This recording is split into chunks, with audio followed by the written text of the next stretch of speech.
بسم الله الرحمن الرحیم. اللهم صل علی محمد و علی آل محمد كما صليت علی ابراهیم و علی آل ابراهیم انك حمید مجید و بارک علی محمد و علی آل محمد كما بارکت علی ابراهیم و علی آل ابراهیم انك حمید مجید. سلام عرض میکنم همین خدمت همه شما خوبان، عزیزان، مهربانان. الله رو بی نهایت سپاس به خاطر توفیقات روز افزونش و به خاطر اینکه یک بار دیگر این فرصت خدمت نصیب بنده و همکاران بنده قرار گرفت تا در یکی دیگر از برنامه‌های حجت بی حجت در خدمت شما عزیزان و سروران باشیم با بررسی روایات وارده در کتاب کافی باب حجت، آنچه که شیعه ادعا میکنه برای اثبات امامت مورد ادعای خود و روایت هایی که در این باب آورده و در مسیر بررسی این روایت ها در برنامه امروز هم خدمت شما عزیزان و با همراهی حضرت مولانا عبدالقدوس دهقان باب دیگری از ابواب این کتاب و غرایب و عجایبش رو بررسی خواهیم کرد و با هم خواهیم دید تا در این باب چه استدلال هایی و چه مواردی ذکر شده و چقدر آنچه که در این باب بیان گشته با منهج علمی سازگار است و استدلال ها و استنباط هایی که از آنچه ادعا میشه دلایل اثبات امامت هست، چقدر این استدلال ها و چقدر این استنباط ها درست هست و با منهج صحیح علمی سازگار. در ابتدا من به نمایندگی از شما عزیزان و از طرف خودم خدمت حضرت مولانا عبدالقدوس دهقان عرض سلام دارم و ادب و احترام و خوش آمد میگم ایشون. جناب مولانا خوش آمدید. سلام بنده خدمت جناب عالی و تمامی بینندگان عزیز و ارجمند عرض ادب و سلام دارم. السلام علیکم و رحمت الله و برکاته و در خدمت شما و بینندگان عزیز هستم با بررسی ابواب دیگر از کتاب اصول کافی، کتاب حجه، بخش حجش در کتاب اصول کافی. خدمت از ما حضرت مولانا در برنامه‌های گذشته عزیزانی که برنامه حجت بی حجت رو یاری کرده باشند در آشنا هستند با شکل برنامه و اجرای برنامه که ما آنچه که در این کتاب مطرح شده رو میاییم و بررسی میکنیم و خود روایت‌های موجود در این کتاب رو نشان میدیم و با علم به این که آنچه در این باب از این کتاب اصول کافی، کتاب حجت ذکر شده، ادعا میشه که قوی ترین دلایل اثبات امامت هست. یعنی از این دلایل قوی تر دیگه چیزی شیعه برای اثبات حقانیت امامت مورد ادعای خود با اون قرائتی که شیعه از امامت داره که امامت یک درجه الهی است، یک منصب الهی است و یک درجه است که هیچ کدوم از انبیا هم به اون نرسیدن الا بعضی وقتها استثناء میکنن.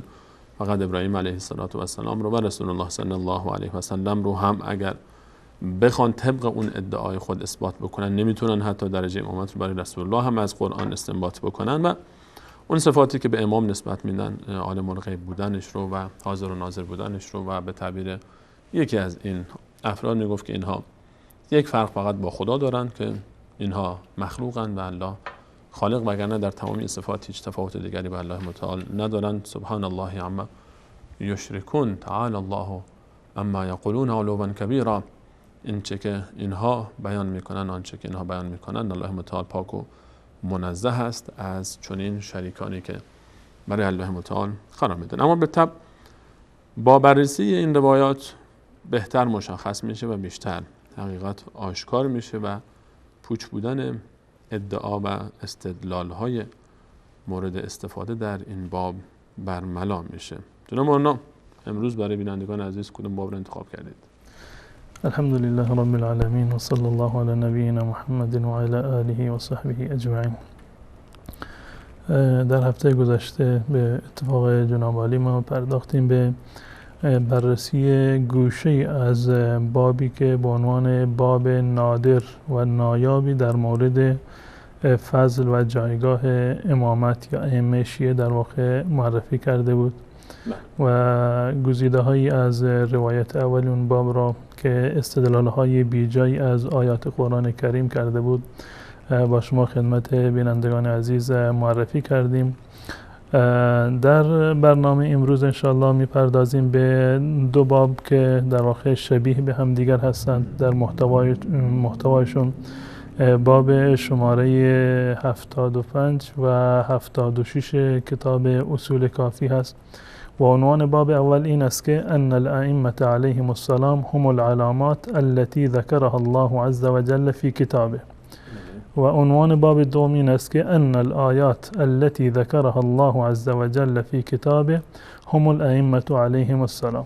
اگر معنیش رو هم لطفا فهمید برای بینندگان. یعنی این که آقای کلینی ادعا کرده که علامات، یعنی کلمه علامات که در قرآن کریم ذکر شده منظور ائمه اهل بیت هستند، یعنی ائمه 12گانه شیعه، و همچنین آیات، کلمه الآیات که جمع آیه هست ادعا شده که ان الآیات التي ذكرها الله عز وجل، آیاتی که الله متعال در قرآن ذکر کرده، یعنی کلمه آیه یا آیات که جمعش از در قرآن کریم که ذکر شده، منظور از این آیات ائمه 12گانه شیعه هستند. این عدد اطلاق ذکر میکنه که یعنی هر جا در کلام الله مجید ما کلمه علامات دیدیم و یا آیات دیدیم، معنا و مفهوم اصلی و حقیقیش طبق ادعای شیعه امام هست. امامت هست. من بارها عرض کردم در این مورد که شیعه با توجه به قرائت و نگرشی که نسبت به مسئله امامت و ائمه دارن، در واقع برخلاف مسیر تمامی مسلمانان در واقع حرکت کردند، برخلاف قرآن و سنت و اجماع و برخلاف عقل و نقل در واقع مسیری رو انتخاب کردند.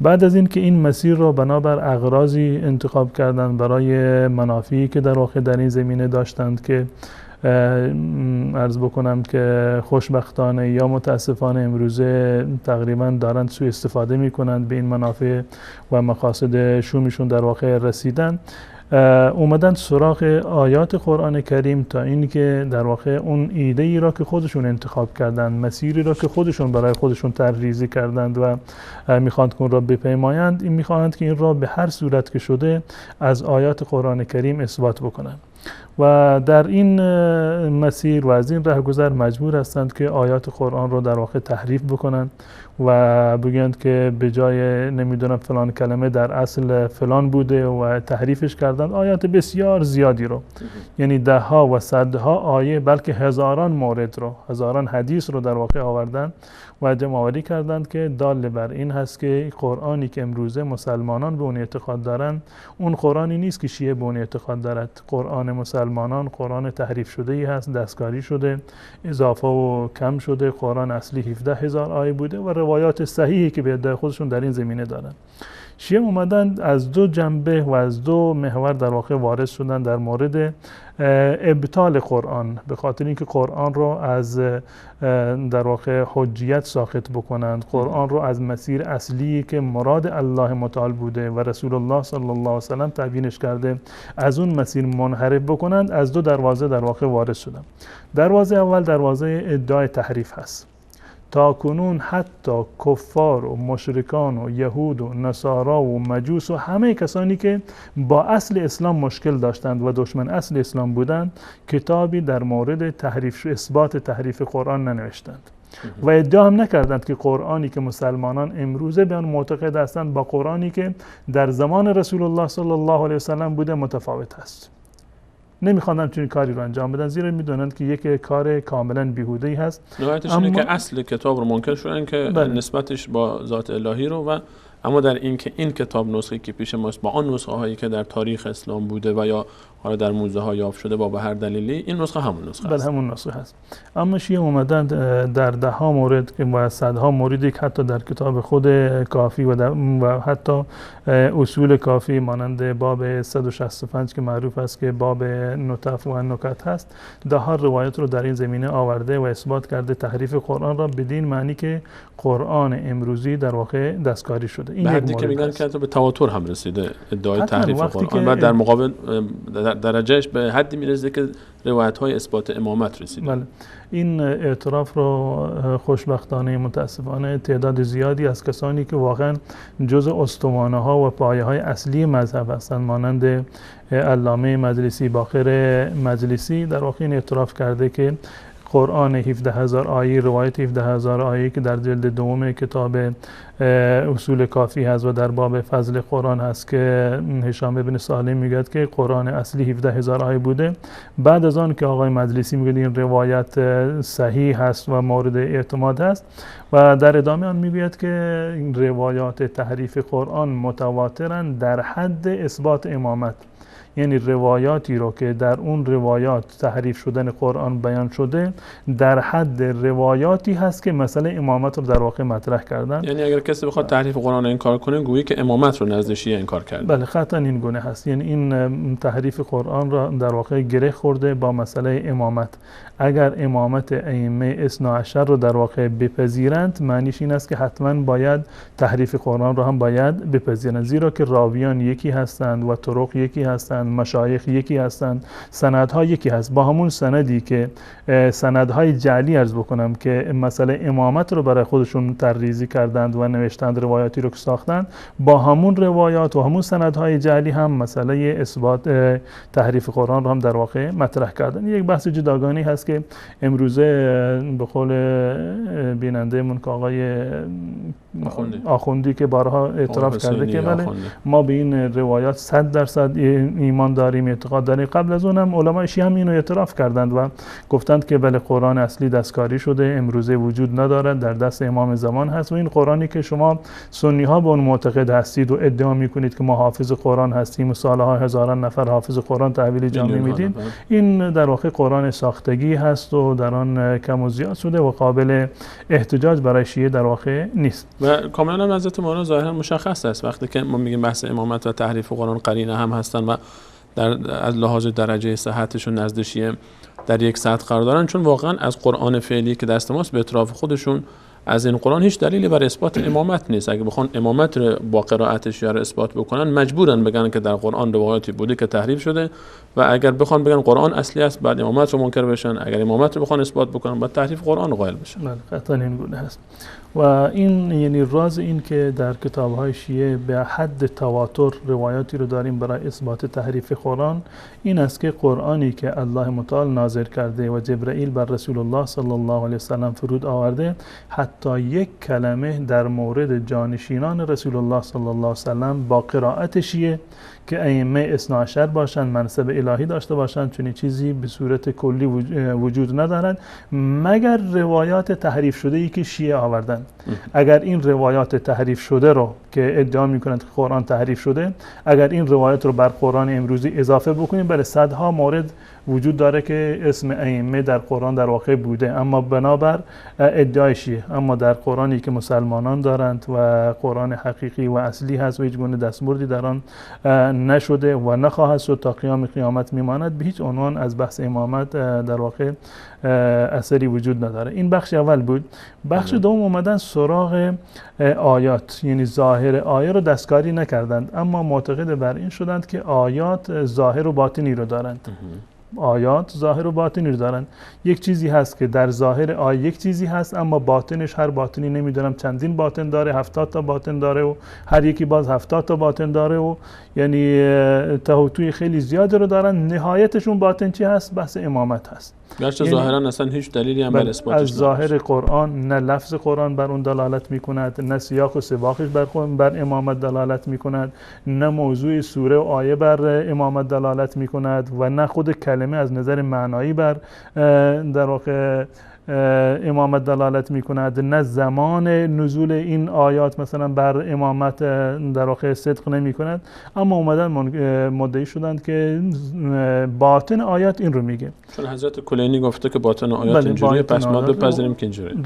روایات متعددی رو آورده، یعنی در هر جایی، یعنی اکثرا روایاتی رو که در اون آیه قرآن استدلال شده، از آیات قرآن استدلال کردن و در کتاب اصول کافی اومده، معمولا این گونه هست که یک اشکالی رو دارند، یا تحریف شده اون آیه یا اینکه یک معنی برخلاف ظاهر و متبادر الی ذهن رو اون در واقع در این کتاب خودش آورده و به خورد بینندگان یا شنوندگان و کسانی که از سر منبرها اینو در واقع میشنوند اینو در واقع به خورد این مردم داده که نتیجهش این شده که جریان تشیع به عنوان یک حرکتی کاملا غیر اسلامی در واقع ظهور بکنه وقتی که با قرآن اصلی ارتباطی نداشته باشند. اگر ارتباطی داشته باشند ارتباط باطنی هست، تفسیر باطنی که از ظاهر قرآن در واقع برداشت نمی شود. نتیجه هم جز این نخواهد داشت که امروزه ما می بینیم که شیعیان کاملا از قرآن بیگانه هستند و حتی که امروزه هم که صراحتا اعتراف می کنند که این قرآن تحریف شده است. به صورت کلی جریان یعنی تشیع رو وقتی که شما ردیابی بکنید، یعنی حرکتی رو که داره و تفاوت‌هایی رو که با اهل سنت و الجماعت و عموم مسلمانان در واقع دارن، یک اختلافات این اصلی و اساسی و ریشه‌ای هست. به طور مثال اهل سنت و الجماعت بلا اتفاق معتقد بر این هستند که این قرآن کلام الله متعال هست. بلا اتفاق. حتی یک حرفی، یک کلمه‌ای در این قرآن اضافه نشده و کم نشده. بلا اختلاف. در زمان رسول الله این قرآن چه کیفیتی داشته و چه کلماتی رو داشته، چه الفاظی رو داشته، چه سوره هایی رو داشته و تعداد آیاتش چقدر بوده، امروزه به اتفاق مسلمانان یعنی اهل سنت و الجماعت همینی هست که در واقع در این بوده و وجود دارند. اما شیعه به این قرآن ایمان ندارند. شیعه به این قرآن ایمان نداره. ولی اینکه تقیه بکنه بگه نه ما قبول قائل به تحریف نیستیم، ما فلان نیستیم، اما در حقیقت مذهب و مصادر شیعه این اثبات میشه. اگر تقیه هم که بکنند، این هزاران روایتی رو که مبنی بر تحریف قرآن روایت کردن در کتاب اصول کافی و بقیه، اونا رو میخواد که چه کار بکنن. ببین اصول دین، یعنی اصول اثبات دین و عقاید اسلامی و احکام شرعی از دیدگاه اهل سنت و الجماعت و مسلمانان حداقلش 4 تا اصل اجماعی داریم، یعنی مورد اجماع حنفی و شافعی و مالکی و حنبلی و بقیه در واقع اهل سنت هستند. اولش قرآن هست. شیعه که با قرآن هیچ گونه ارتباطی رو نداره. قرآن ما رو قرآن تحریف شده‌ای دارن. قدیمی ترین کتاب‌هایشون، قدیمی ترین تفاسیرشون تصریح کردن بر تحریف شدن قرآن. پس بنابراین به قرآن ایمانی ندارن. و عدم توجه مراجع و حفظ قرآن کریف از طرف مراجع یکی از دلایل اثبات این ادعاست. بله. در طول تاریخ این بوده، نه امروز مراجع. در طول تاریخ شیعه چیزی به عنوان حافظ قرآن، کسی که وقت خودش رو تلف بکنه به قول خودشون بیان قرآن تحریف شده ای رو حفظ بکنن، چون این چیزی رو ما در واقع نداشتیم از علما و بزرگانشون. پس بنابراین به قرآن ایمان ندارند. اصل دوم مسلمانان سنت رسول الله صلی الله علیه و سلم است، یعنی گفتار گوهربار رسول الله صلی الله علیه و سلم که در مدت 23 سال تمام از نبوت خودشون ایشون قرآن رو تبیین کردند، احکام رو عملا در معرض دید مردم به اجرا در آوردند و یعنی احکام قرآن رو برون شرح دادند کاملا و عملا هم خودشون هم انجام دادند.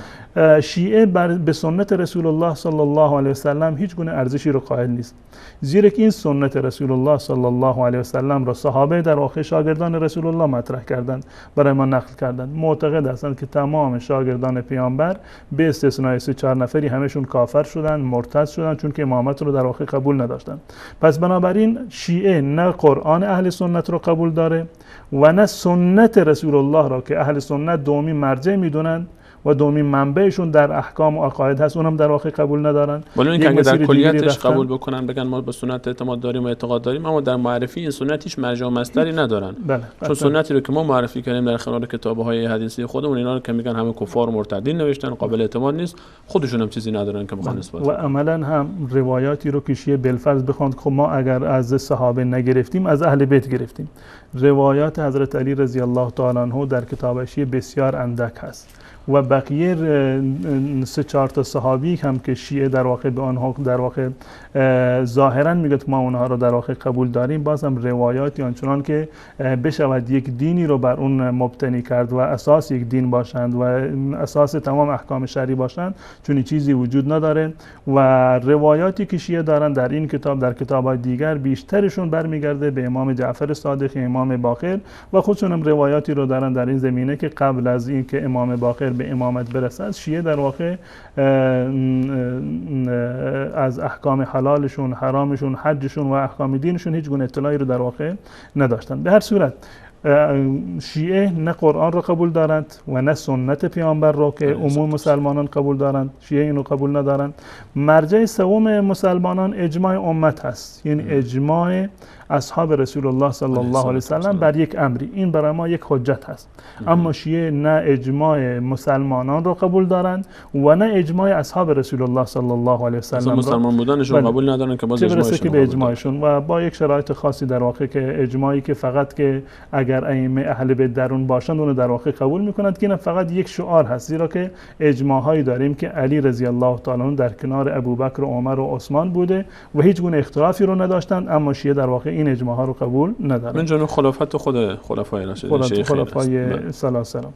و بعد از اون مرحله بعدی که قیاس هست که اهل سنت و الجماعت هر چهار مذهبشون در موارد جدیدی که اتفاق جدیدی بیفتد بر اساس کلیاتی که در قرآن و احادیث رسول الله صلی الله علیه وسلم وجود دارد قیاس رو قبول دارند. یعنی هر چهار مذهب اهل سنت و الجماعت قیاس رو در واقع قبول دارند، گرچه افرادی در میان مجتهدین بودند که از جزء اهل سنت و الجماعت هستند و قیاس رو در واقع قبول ندارند، اما مذاهب اربعه اهل سنت و الجماعت در این چهار اصل با هم دیگر متفق هستند که علمای شیعه گرچه عملا قیاس میکنند و قیاس‌های مع الفارق و رکیکی که اصلا از نظر عقلی قابل قبول نیست، اما ظاهرا برای خودشون یک اصلی رو گذاشتند که قیاس جزء اصول دین یا جزء منابع شرعی نیست و هر کسی که معتقد به قیاس باشه اون کافر هست. با این که که خودشون در میمونن باز میان قیاس‌های خیلی عرض کردم قیاس‌های مع الفارقی هست.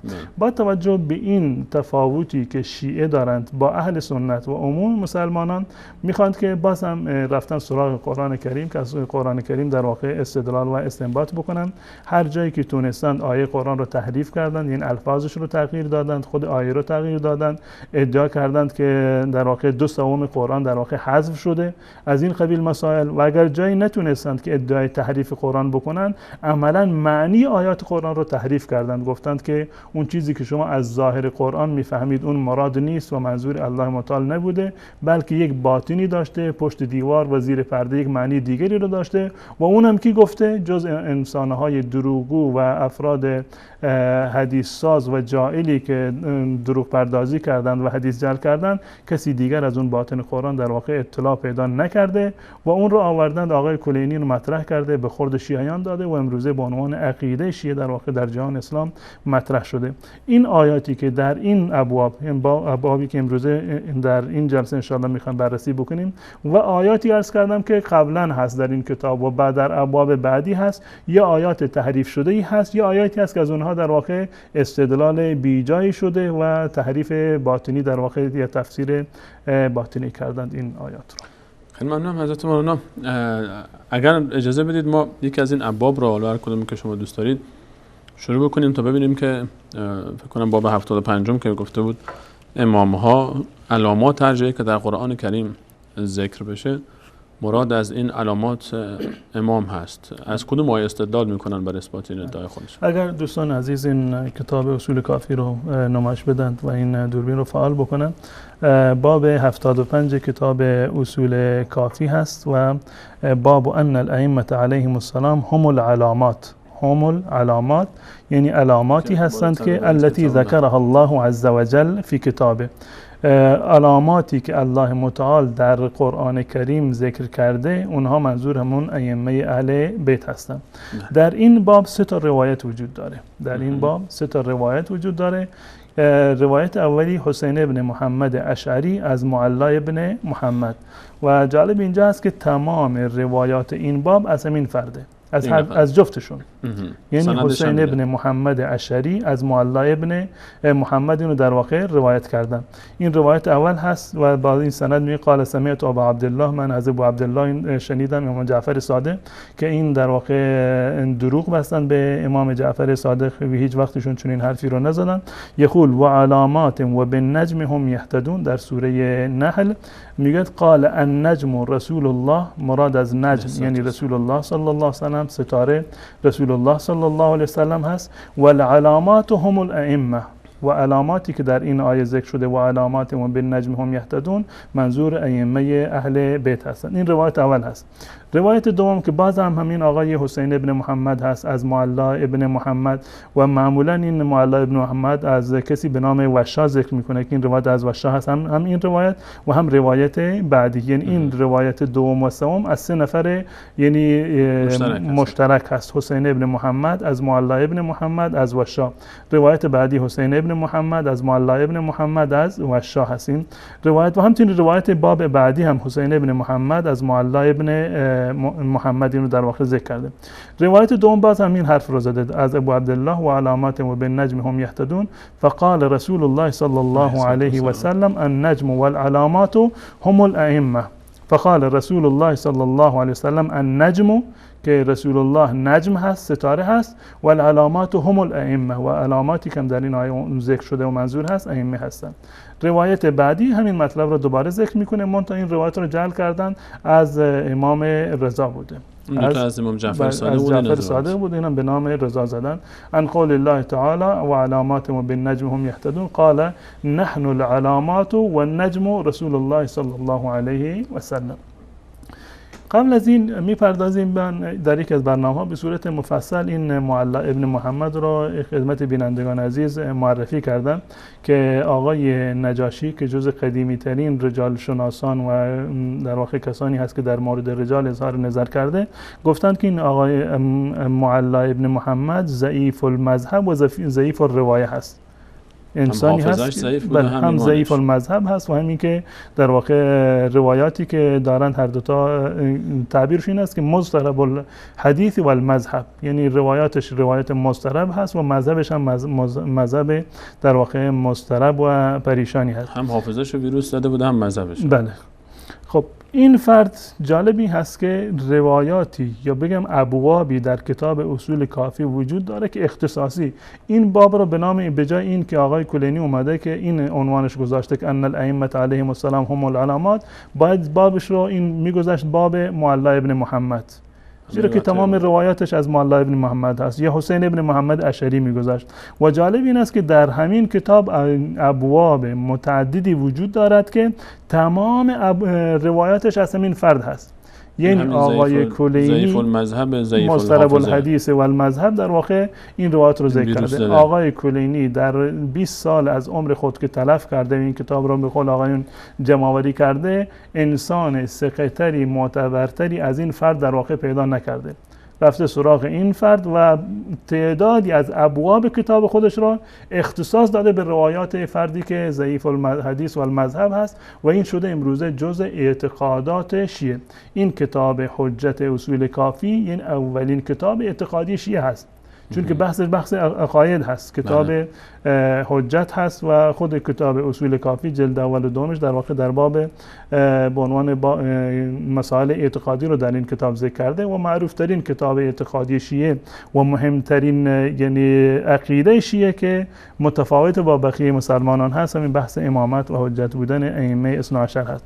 به طور مثال در این باب هست و همچنین باب 70 در صفحه 193 این کتاب، در صفحه 193 این کتاب تمام روایتش هم برمیگرده به همین حسین ابن محمد از همین معلا ابن محمد. دوستان اگر اینو نمایش بدن که قبلا همینو بینندگان عزیز دیدن، باب ان الائمه خلفاء الله عز وجل فی ارضه و ابوابه التي منها یؤتی حسین ابن محمد اشعری از معلا ابن محمد و عنه یعنی از حسین ابن محمد از معلا. روایت سوم باز هم حسین ابن محمد از معلا ابن محمد از وشا این روایت رو در واقع ذکر کرده.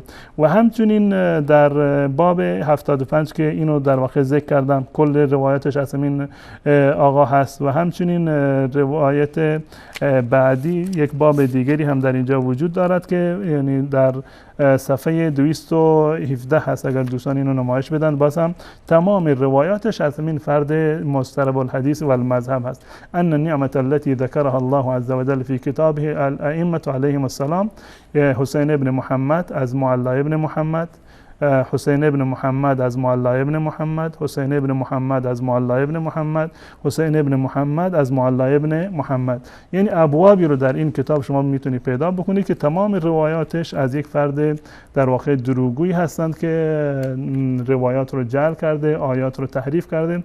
و جالب این است که در باب نطف در باب نطف که این باب 165 کتاب اصول کافی هست که حدود 90 تا روایت داره. از میان این 90 تا روایت 33 روایتش از همین آقا هست، معلا ابن محمد هست که و بیشترینشون هم از همین حسین ابن محمد ذکر کرده که در اون میان بسیار از این روایت تحریف قرآنه. روایاتی که در باب نطف در باب 165 اصول کافی ذکر شده بیشترشون دلالت بر تحریف قرآن، نه اینکه دلالت داره بلکه تصریح داره. تعداد زیادی از روایاتش بر این که قرآن در واقع تحریف شده آیه رو میاره و میگه که هاکذا نزلت، یعنی گونه تحریف شدهش رو میآورند و میگه که این گونه در واقع نازل شده. پس این آقای معلی بن محمد این خودش از قائلین به تحریف قرآن کریم هم هست، علاوه بر اینکه ویروس زده بوده حافظه‌شو و مذهبشو، این نسبت به قرآن هم اصلا همچین اعتقادی نداشته، با وجود اینکه میاد روایاتی رو ذکر میکنه که میخواد از قرآن استنباط بکنه، قرآن ما مسلمین، اما با این وجود خودش اعتقادی اصلا به قرآن هم نداشته، اعتقادی به قرآن نداشته، ظاهرا به خاطر تقیه که بخواد بیاد بگه حالا اهل سنت رو یک جوری جواب داده باشه. در هر دو زمینه این آقای معلی بن محمد کار کرده، هم در مورد اثبات تحریف قرآن روایت زیادی رو داره، تصریح دارند روایتش بر این که آیه در اصل این گونه بوده اما امروزه در قرآن این گونه هست، یعنی تحریف شده. و به اضافه اون در مورد تفسیر باطنی قرآن، منحرف کردن معنی قرآن و برداشت غلط کردن از قرآن روایاتی رو جعل کرده و نسبت داده به امام رضا یا امام جعفر صادق یا به بقیه ائمه بزرگوار اهل بیت رسول الله صلی الله علیه و سلم. وقتی که من میگم که معلی ابن محمد یا حسین ابن محمد بالفرض این و بر این اساس است که چون این افرادی وجود داشته باشند، اگر واقعا وجود خارجی داشته باشند متهمند که این روایات رو در واقع جعل کردن. یعنی این که احتمال داره که آقای کنینی همینجوری اسمش خودش چیزایی، یعنی روایاتی و من در یکی از برنامه‌ها سندهای جعلی رو در این کتاب خدمت بینندگان عزیز معرفی کردم که روایات اهل سنت رو گرفتند. روایت اهل سنت است، نه تنها روایات اهل سنت باشه بلکه آثار اهل سنت هست، یعنی آثاری که موقوف است بر اصحاب رسول الله صلی الله علیه و سلم. اقوال صحابه رو گرفتند و سندش رو برداشتند و اینو زدند به نام امام باقر و امام جعفر صادق و بقیه و با یکی از این سندها اینو در ابتداش اضافه کردند. عین همون لفظ رو عین همون مفهوم رو با استثنای این که در واقع سندش رو از بین بردند و به جای این که مثلا قول عایشه باشه گفتن قول امام جعفر صادق رحمت الله علیه است.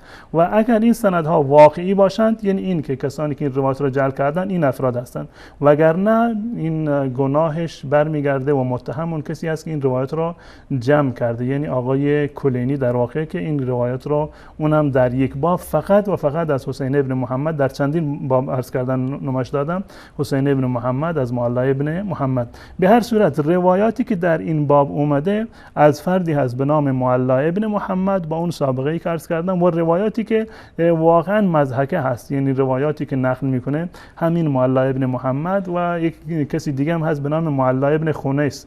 هر دوتاشون یک معجزات عجیب و غریبی رو از امام از ائمه در واقع ذکر کردند که برخی رو من قبلا نمایش دادم و بیچاره البته مقصر نبود، حضرت مولانا ویروس داده بوده بیچاره، ذهنش و حافظه‌اش و مذهبش و سر تا پاش ویروس بوده. سیستمی که ویروس داشته باشه انتظاری ازش نیست.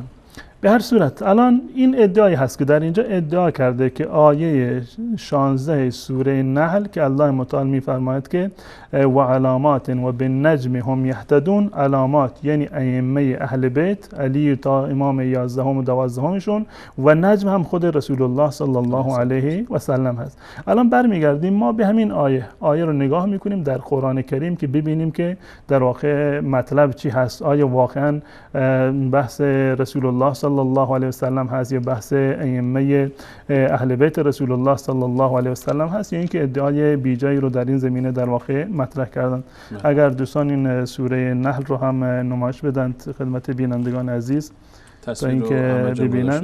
در سوره نحل میبینیم که الله متعال در این سوره از آیه 16 هست و عرض کردم که در این سوره الله متعال میاد از ابتدای سوره یعنی بحث الوهیت خودش رو ذکر میکنه. در آیه دوم لا اله الا انا فاتقون که غیر از من الهی و معبودی نیست، پس شما تقوا رو پیشه بکنید و از الله متعال بترسید.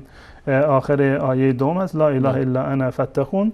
و بعد از این الله متعال معمولا این گونه است که در قرآن کریم هر جایی که بحث الوهیت خودش رو ذکر کرده، یعنی اله بودن و معبود بودن خودش رو در واقع ذکر کرده، در ادامه اون بحث الله متعال میاد یعنی دلیلی برای الوهیت خودش رو ذکر میکنند. تصویر رو احمد جان اگر ها و زمین رو 267 رو صفحه 267 رو ببینیم احمد جان، چون از ابتدای سوره حضرت مولانا صحبت میکردن.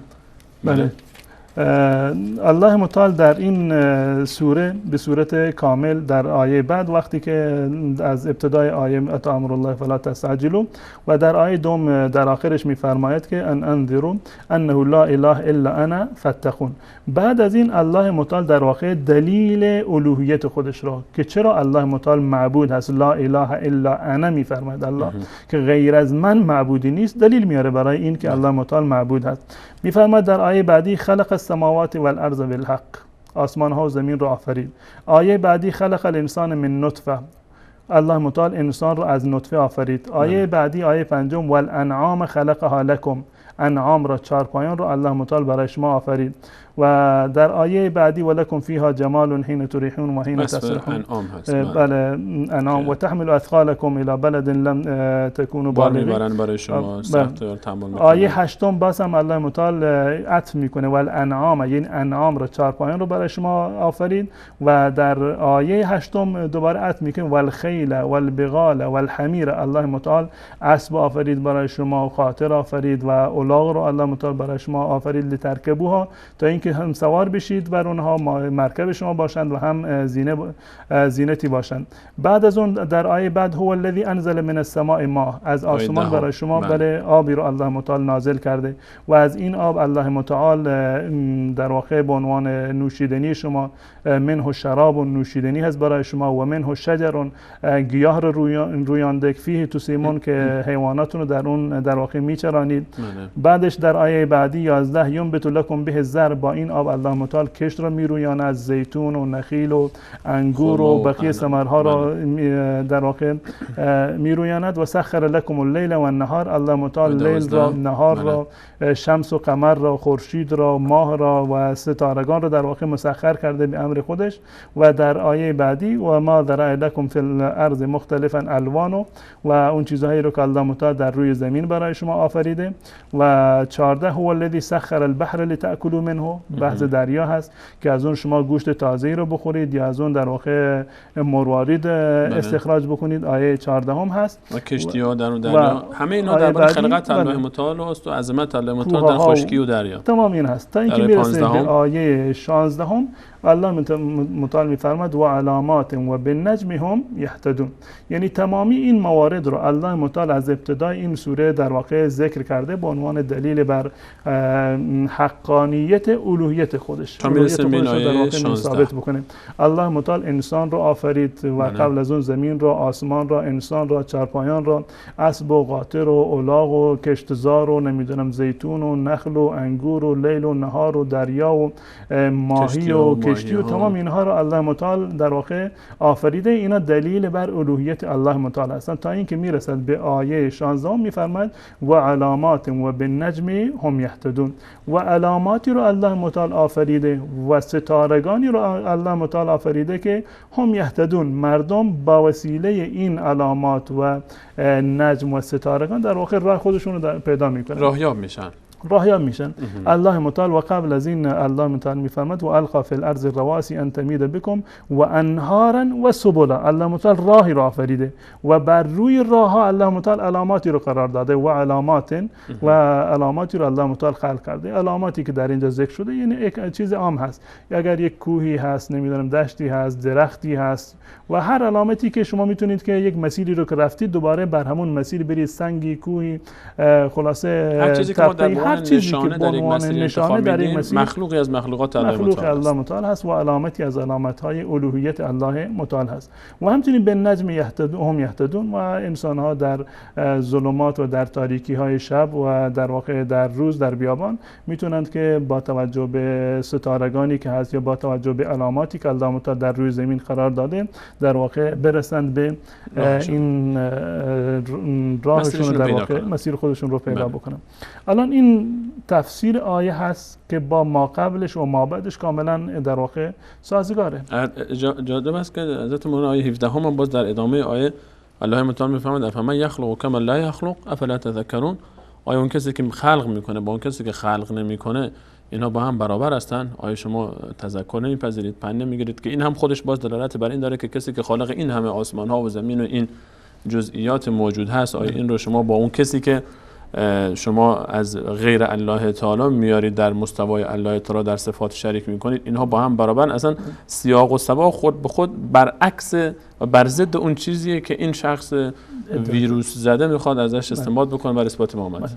ما قبلش ما بعدش دلیل الوهیت الله متعال هست، یعنی این که تنها آفریدگار جهان هستی الله متعال هست و اون کسی که تنها سزاوار عبادت و الوهیت هست کسی نیست، همون لا اله الا انا که الله متعال در ابتدای سوره اینو در واقع معرفی کرد. در آیه 20 هم صراحتا الله تعالی میفرماید والذین یدعون من دون الله لا یخلقون شیئا و هم یخلقون، و کسانی که بغیر از الله تعالی میخوانید هیچی نمیتونن خلق کنن در حالی که خودشون هم خلق شده هستند. در آیه 19 باز میفرماید الله یعلم ما تسرون و ما تعلنون، اونی که اسرار شما رو میدونه، حاضر به اعمال شماست، غیب و همه اینها رو میدونه، که تمام سیاق و سباق بر ضد اون چیزی است که این آقا میخواد اثبات بکنه بر امامت، برای امامت، اون امامتی که همه این صفات رو به اون میدن. باز بله در واقع ببین در اینجا از تمام این آیات از ابتدای سوره گرفته تا اینجا و بعد این سوره بحث این است که الله متعال آفریدگار هست و نمونه آفرینش خودش رو الله متعال در این آیات ذکر کرد و تنها کسی که در آسمان و زمین قدرت تکوینی داره و خلق میکنه. البته شیعه معتقد است که ائمه‌شون هم قدرت تکوینی در واقع دارن. بحث ما روی قرآن و کسانی هست که به قرآن در واقع اعتقاد دارن. خب الان یک سوالی در اینجا هست، اگر قرار بر این باشه که ما بیایم علامات و بالنجم هم یهتدون را تعویل باطنی بکنیم، یعنی اینا رو بیاریم به معنی ائمه بکنیم، علامات یعنی ائمه چون که جمع اومده و ائمه هم زیاد هستن، 12 نفر هستن، پس بنابراین این به ائمه بیشتر میچسبه و به نجمی که این به رسول الله صلی الله علیه و سلم باشه. خب به چه دلیل شیعه یا این آقای معلا ابن محمد یا حسین ابن محمد یا آقای سخت الاسلام کلینی اومدن این فقط آیه 16 را گرفتن اینو تعویل باطنی کردن؟ خب آیات قبلی رو شما هم تعویل باطنی بکنید. در آیات قبلی الله متعال از اسب و قاطر و الاغ در واقع نام برده، گوسفند و بز و بله اینا منظور همون ائمه باید باشن. گفتن مگه نگفتن حضرت مولانا که گفتن دابت الارض حضرت علی است؟ دیگه در اینجا هم باید اضافه می‌کردم این خیل یکی از امامان باشه، بغال یکی از امامان باشه، حمیر یکی از امامان باشه، چون که ظاهر قرآن وقتی که از لفظ حمیر ما میفهمیم که الاغ، شاید منظور الاغ نباشه، شاید یک معنی باطنی داشته باشه که بتونیم اون رو تعبیر بکنیم به امام یا نمیدونم امامزاده هر کسی دیگر. همون گونه که علامات را، ستاره را در واقع اومدن توجیه کردن، تعبیر باطنی کردن، خب به چه دلیل از تمام این آیات شما گذشتید تعبیر باطنی نکردید؟ در اینجا که اومدید اینو در واقع اومدید و تعبیر باطنی کردید که اینو نسبت بدید به ائمه یا رسول الله صلی الله علیه و سلم. و نکته دیگری که در اینجا جالب هست این است که این آیه اساساً آیه مکی هست، یعنی این آیه در مدینه نازل نشده، در مکه یعنی قبل از هجرت رسول الله صلی الله علیه و سلم نازل شده که در مکه یعنی مردمی که در اونجا بودند کفار قریش حتی به رسول الله ایمان نداشتند، یعنی بحث رسالت رو قبول نکرده بودن، چه برسه به اینکه بیان بحث امامت و ولایت و وصایت رو در واقع مطرح بکنن. و به اعتراف خودش علمای شیعه و روایتی که در اینجا بود، در روایت هفته قبل با هم روایت رو در خوندیم که در واقع آخرین موردی که الله متعال نازل کرده بود در حجة الوداع بود که رسول الله صلی الله علیه و سلم بحث امامت علی رو میگویند که مطرح کرده، اما قبل از اون بحث امامتی در واقع مطرح نشده بود، یعنی در زمان مکه بحث امامت و ولایت حضرت علی رضی الله تعالی عنه مطرح نشده بود. این یک نکته. نکته دیگر، اگر قرار هست که شما این آیات رو تعویل باطنی بکنید، خب آیات قبلش رو هم تعویل بکنید به اماما، نمیدونم چارپایان رو، اسب و قاطر و بقیه رو هم باید تعویل بکنید به امامان، در واقع اینو بچسبونید. جالب اینجا هست که تمام اون موارد قبلی رو همون معنی لغوی که هست همه این گونه ترجمه کردن. همون چیزی رو که از الاغ ما میفهمیم، حمیر یعنی الاغ، بغال یعنی قاطر، نمیدونم خیل یعنی اسب، همون مراد هست. اما در اینجا که رسیدیم برخلاف ظاهر معنی لغوی اومدن که نه، در اینجا یک پستوی دیگری هم وجود داره و یک معنی دیگری رو در اینجا در واقع میخواد که اضافه بکنم. سوال دیگر اینجا این هست که الله متعال چرا ما رو این همه در واقع میخواد که تو بیراهه بندازه؟ الله متعال راحت میتونست بگه که والائمه والرسول هم و بالائمه والرسول هم یهتدون، تمام شد رفت. مگه کاری داشت؟ فقط دو تا کلمه رو جابجا میکرد، هیچ گونه اختلافی به وجود نمی آمد، نیازی نبود که آقای معلا ابن محمد و آقای کلینی بیان روایت رو جلب بکنن، مسئله امامت رو و ائمه رو از قرآن کریم ثابت بکنن. اگر الله متعال همون گونه که الله متعال رسالت خودش، رسالت پیامبران را و وحدانیت خودش را، الوهیت خودش را در جاهای متعدد از قرآن کریم بدون در واقع این همه کنایه ذکر کرده و صریح آورده، خب بحث امامت رو و ائمه رو می آورد و هر کسی قبول میکرد خب مسلمان بود، اونیم قبول نمیکرد کافر بود. همه میشناختن که فلانی چون که فلان آیه قرآن رو قبول نکرده در واقع کافر شده و مرتد است. اما ما میبینیم که صریح بود، ما نیاز به تفسیر نیازی نبود، مفسرین ویروس زده نداشتیم. نه نیازی به آقای کلینی بود که روایت جلب بکنه، نه به حسین ابن محمد و معلا ابن محمد و نمیدونم مجلسی و بقیه، به کسی از اینها نیازی نبود. خب ما یک قاعده داریم در باب قرآن کریم که این رو هم شیعه قبول دارند و هم اهل سنت و الجماعت قبول دارند، یعنی تمام مسلمانان قبول دارند. بهترین تفسیر قرآن تفسیر قرآن به قرآن هست. چون هیچ آیه با آیه دیگر تناقض نداره. بله، آیه با آیه دیگر تناقض نداره. یک مطلبی که در یک جا به صورت سربسته ذکر شده، به صورت مختصر اومده، در جای دیگر الله متعال اون رو به صورت مفصل‌تر در واقع ذکر کرده که این آیات رو ما کنار هم دیگر بگذاریم، در واقع معنی و مرادی که در الله متعال داشته برای ما کاملا واضح و آشکار میشه. در اینجا و علامات و بالنجم هم یهتدون واضح و آشکاره که انسان‌ها در روی زمین با توجه به علامت‌هایی که وجود دارند یا حتی علامات هایی که خودشون گذاشتن، مانند تابلوهایی که امروزه سر کوچه و خیابان ها وجود داره، و به نجم و با توجه به ستارگان، حرکت ستارگان و جایگاه ستارگان میتونن مسیر خودشون رو در دریا و خشکی در واقع میتونن که تعیین بکنن. علم نجوم این کمک زیادی به ما میکنه الان که ما از طریق ستارگان دو اکبر دو اصغر مثلا قطب شمال رو پیدا میکنیم، ستاره قطب شمال رو، و میتونیم بدون استفاده از حتی تجهیزات امروزی ما میتونیم در تاریکی های شب و روز مسیر خودمون رو شمال و جنوب و شرق و غرب رو پیدا بکنیم. غیر از این در سوره انعام ما می‌بینیم که الله متعال همین مطلب را به صورت واضح تر در اینجا در قالب یک آیه خیلی کوتاه الله متعال فرموده و علامات و بالنجم هم یهتدون. اما در سوره انعام آیه 97 الله متعال این مطلب را به صورت واضح تر و مفصل تر در اونجا بیان کرده. الله متعال می‌فرماد هو الذی جعل لكم النجوم و هو الذی جعل لكم النجوم لتهتدوا بها فی ظلمات البر والبحر. الله متعال آن ذاتی هست الله متعال که ستارگان رو برای شما قرار داد یا ستارگان رو برای شما آفرید و خلق کرد. به چه خاطر؟ تا اینکه شما راه را پیدا بکنید. در کجا راه را پیدا بکنید؟ در تاریکی های دریا و خشکی. در خشکی و دریا شما راهتون رو در واقع پیدا بکنید. الان در دریا و در خشکی مگر می شود که به وسیله امام الان اگر کسی بخواد راه خودش رو پیدا بکنه، مسیر خودش رو در دریا و خشکی پیدا بکنه، امام چگونه ما رو این مسیر رو در واقع به ما نشون میده؟ امام خودش راه خودش رو گم کرده، الان نمیدونه از کجا ظهور کنه. بله، قطعا این گونه هست. پس بنابراین این توجیه عرض کردم که نه با سیاق و سباق آیات در واقع سازگاری داره و نه با آیات مشابه در واقع که الله متعال تفسیرش کرده، یعنی این توجیه رو قبول نمی کنند و سازگاری نداره. و هم زمان نزول این آیات این توجیه آقای کلینی رو در واقع قبول نمی کنند و هم نوع بیان الله متعال اگر منظور ائمه و پیامبر باشه هیچ گونه در واقع چنگی به دل نمیزنه و هیچ مشکلی رو در اینجا حل نمیکنه.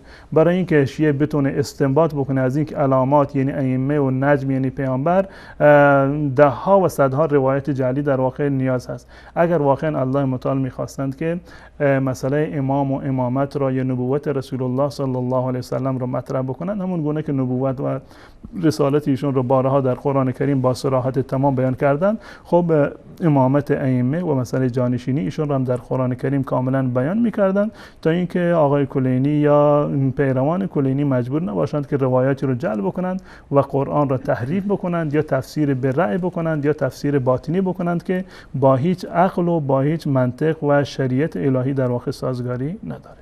خیلی ممنونم حضرت مولانا. حقیقتش استنباطی که از آیه کردن که علامات و علامات و بالنجم هم یهتدون که با این نشانه ها و با ستارگان هدایت میشن، حقیقتش فکر کنم یک قطب نما الان بیشتر از امام زمان به درد انسان ها میخوره در شبانه روز که در تاریکی های شب روز بتونن مسیرشون رو پیدا کنن و ستاره قطب شمال خیلی مفیدتر از حضرت امام زمان هست برای رهیابی در تاریکی های شب و روز. میان برنامه میبینیم، برمیگردیم در خدمت شما عزیزان خواهیم بود همچنان با جمعی از مفسرین ویروس زده و آنچه که بیان میکنن که میشه فقط به اینها خندید، دیگه نمیدونم بیشتر از این چه باید گفت. همراه شما خواهیم بود بعد از میان برنامه.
بعد سلام مجدد خدمت همه شما خوبان عزیزان، همچنان در خدمت شما هستیم با ادامه بررسی دو باب از کتاب اصول کافی در کتاب حجت از کتاب اصول کافی که برای اثبات آنچه که به امامان شیعه نسبت داده میشه از طرف شیعه با قرائتی که شیعه در تعریف امامت دارد، در بررسی این ابواب باب دیگری رو به همراه شما و حضرت مولانا آغاز خواهیم کرد. حضرت مولانا عرض سلام مجدد.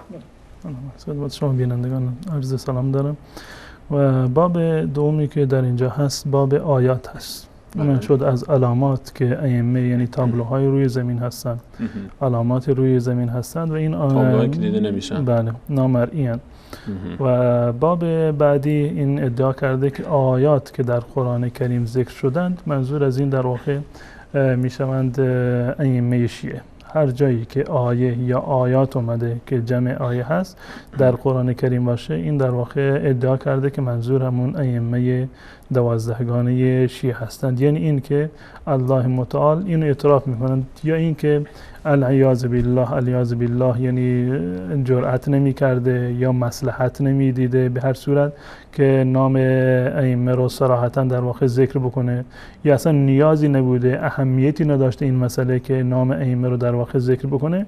شیعه اومدن هر جایی که تونستند که دخل و تصرفی بکنن اینو آمدن و به نام ائمه خودشون ثبت کردن. در حالی که ما در بین صحابه حضرت مولانا حتی داریم که الله تعالی نام زید رو، زید بن حارثه رو به خاطر قضیه ازدواج با پسرخوانده که الله متعال میخواست این سنت به هر حال سنتی بود که نمیتونستن کسی با پسرخوانده با خانم پسرخوانده ازدواج نمیکرد، با اون رو جزو پسر خودش فرض میکرد مثل عروس خودش. الله تعالی میخواست این سنت رو بشکنه که یک مسئله عرفی و یک مسئله بسیار ساده هم بود، یک حکم فقهی بود. نام زید رو در قرآن ذکر کرد، فلما قضا زید منها وطرا زوجناک، زید و زینب. اما درباره امامت الله تعالی به جای اینکه اسمی بگیره اومد علامات گفت و آیات گفت و نمیدونم بقال گفت و حمیر گفت و نه. گذشته از این الان انسان یعنی از روی عقل و منطق، من شما به عنوان یک مسلمان که حداقل به قرآن ایمان داریم، یعنی بقیه روایات شیعه و سنی و بقیه رو بذاریم کنار، به یک قرآن اعتقاد داریم، در روز قیامت اگر الله متعال به شما بگه آقای سلیمانی من ائمه رو در قرآن معرفی کرده بودن، اونجایی که من گفتم و علامات بالنجم هم یهتدون یعنی ائمه بودن، شما چرا به ائمه ایمان نیاوردید؟ شما چه جوابی میدید در روز قیامت؟ من پاسخ میگم الله اون چیزی که ما از قرآن فهمیدیم هیچ ارتباطی به امامت و هیچ ارتباطی به اون مسائل نداشته. ما گفتیم من برای شما کوه و دشت و ستاره گذاشتم و ما هم داشتیم میدیدیم اون امامی که ادعا میشد نه حضورش معلوم بود، نه تولدش معلوم بود، نه پدرش معلوم بود، نه مادرش مشخص بود، هیچ چیز مشخص نبود.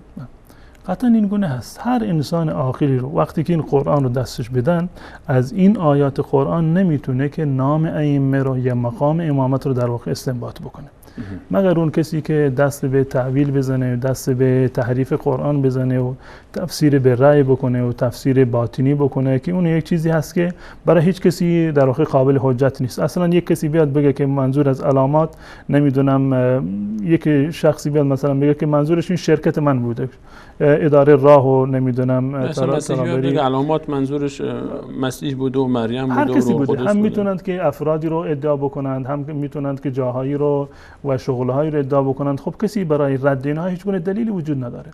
ادعای محض و بدون دلیله که برای هیچ کسی در واقع قابل حجت نیست. از کجا معلوم مثلا این علامات صحابه نبوده؟ بله قطعا یعنی عرض کردم که هر کسی رو میشود که مصداق این در واقع قرار ده. اگر برابر ادعا باشه، ادعای محض بدون دلیل، هر کسی میتونه که ادعا بکنه که منظور فلان و فلان بوده، منظور من بودم فلانی بوده و کسی هم نمیتونه که بگه که رد بکنه. خب آقا معنی باطنی قرآن هست، من به این نتیجه رسیدم که معنی باطنی قرآن هست، با چه دلیل میخواد ردش بکنه؟ وقتی که صحبت از باطن شد، از یک سر و رازی که کسی نمیفهمه، دیگه هر کسی هر چی بخواد میگه. در روایت بعدی که متاسفانه باز هم همون معلی ابن محمد خودمون هست، یک روایت بله همون آقای ویروس زده که این آنتی ویروس میخواد ان شاء الله شما این برنامه آنتی ویروسی برای میشید ان شاء الله، که هم مسترب الحدیث و مذهب بودند، نه مذهب درستی داشتند و نه روایات درستی رو در واقع میتونستند که نقل بکنن، به جز روایات تحریف قرآن و روایات غالیگری و روایاتی که ائمه رو به مقام الله متعال در واقع نزدیک کرده یا فراتر میبرند، روایت دیگری رو نداره. و عرض کردم که این معلی ابن محمد روایت خیلی یعنی متعدد و زیادی رو داره که جای تأمل داره. من جمله ای که از روایاتش که در صفحه بعد میاد ادعا کرده که اسم اعظم الله متعال 73 تا حرف داره.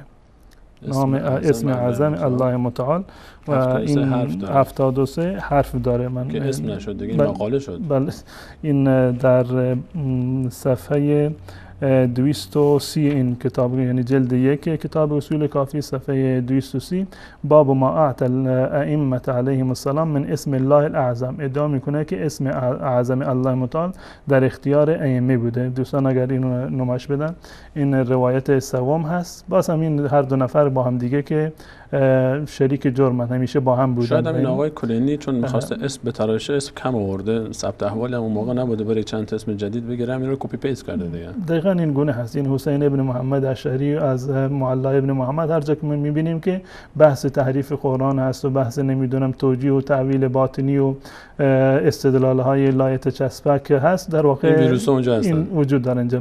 این از احمد ابن محمد ابن عبدالله که جالب این است که یکی از راویان همین روایت هست که در اینجا دقیقاً روایت اول از هر سه نفرشون با هم دیگه مشترکن.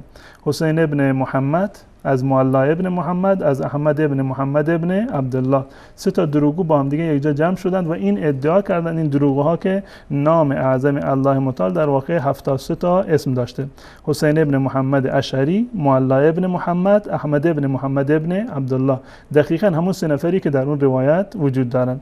اینا روایت کردند از ابوالحسن صاحب عسکر، ابوالحسن عسکری، که میگوید که قال سمعته یقول، که امام دهم شیعه هست، میگوید که من از ایشان شنیدم که ایشون میگفتن اسم الله الاعظم 73 حرفا، که نام اعظم الله متعال 73 تا حرف داره و فقط آصف در واقع یک حرفی رو داشته و ائمه ما رو الله متعال این در واقع اختیار رو داده که تمام 73 حرف رو به ائمه در واقع عنایت کرده، به استثناء یک حرفی رو که یک حرف رو الله متعال پیش خودش در واقع گذاشته. و حرف عند الله مستأثر به فی علم الغیب، یک حرف الله متعال پیش خودش گذاشته، اما 72 حرف دیگرش رو الله متعال به ائمه اهل بیت رسول الله صلی الله علیه و سلم داده.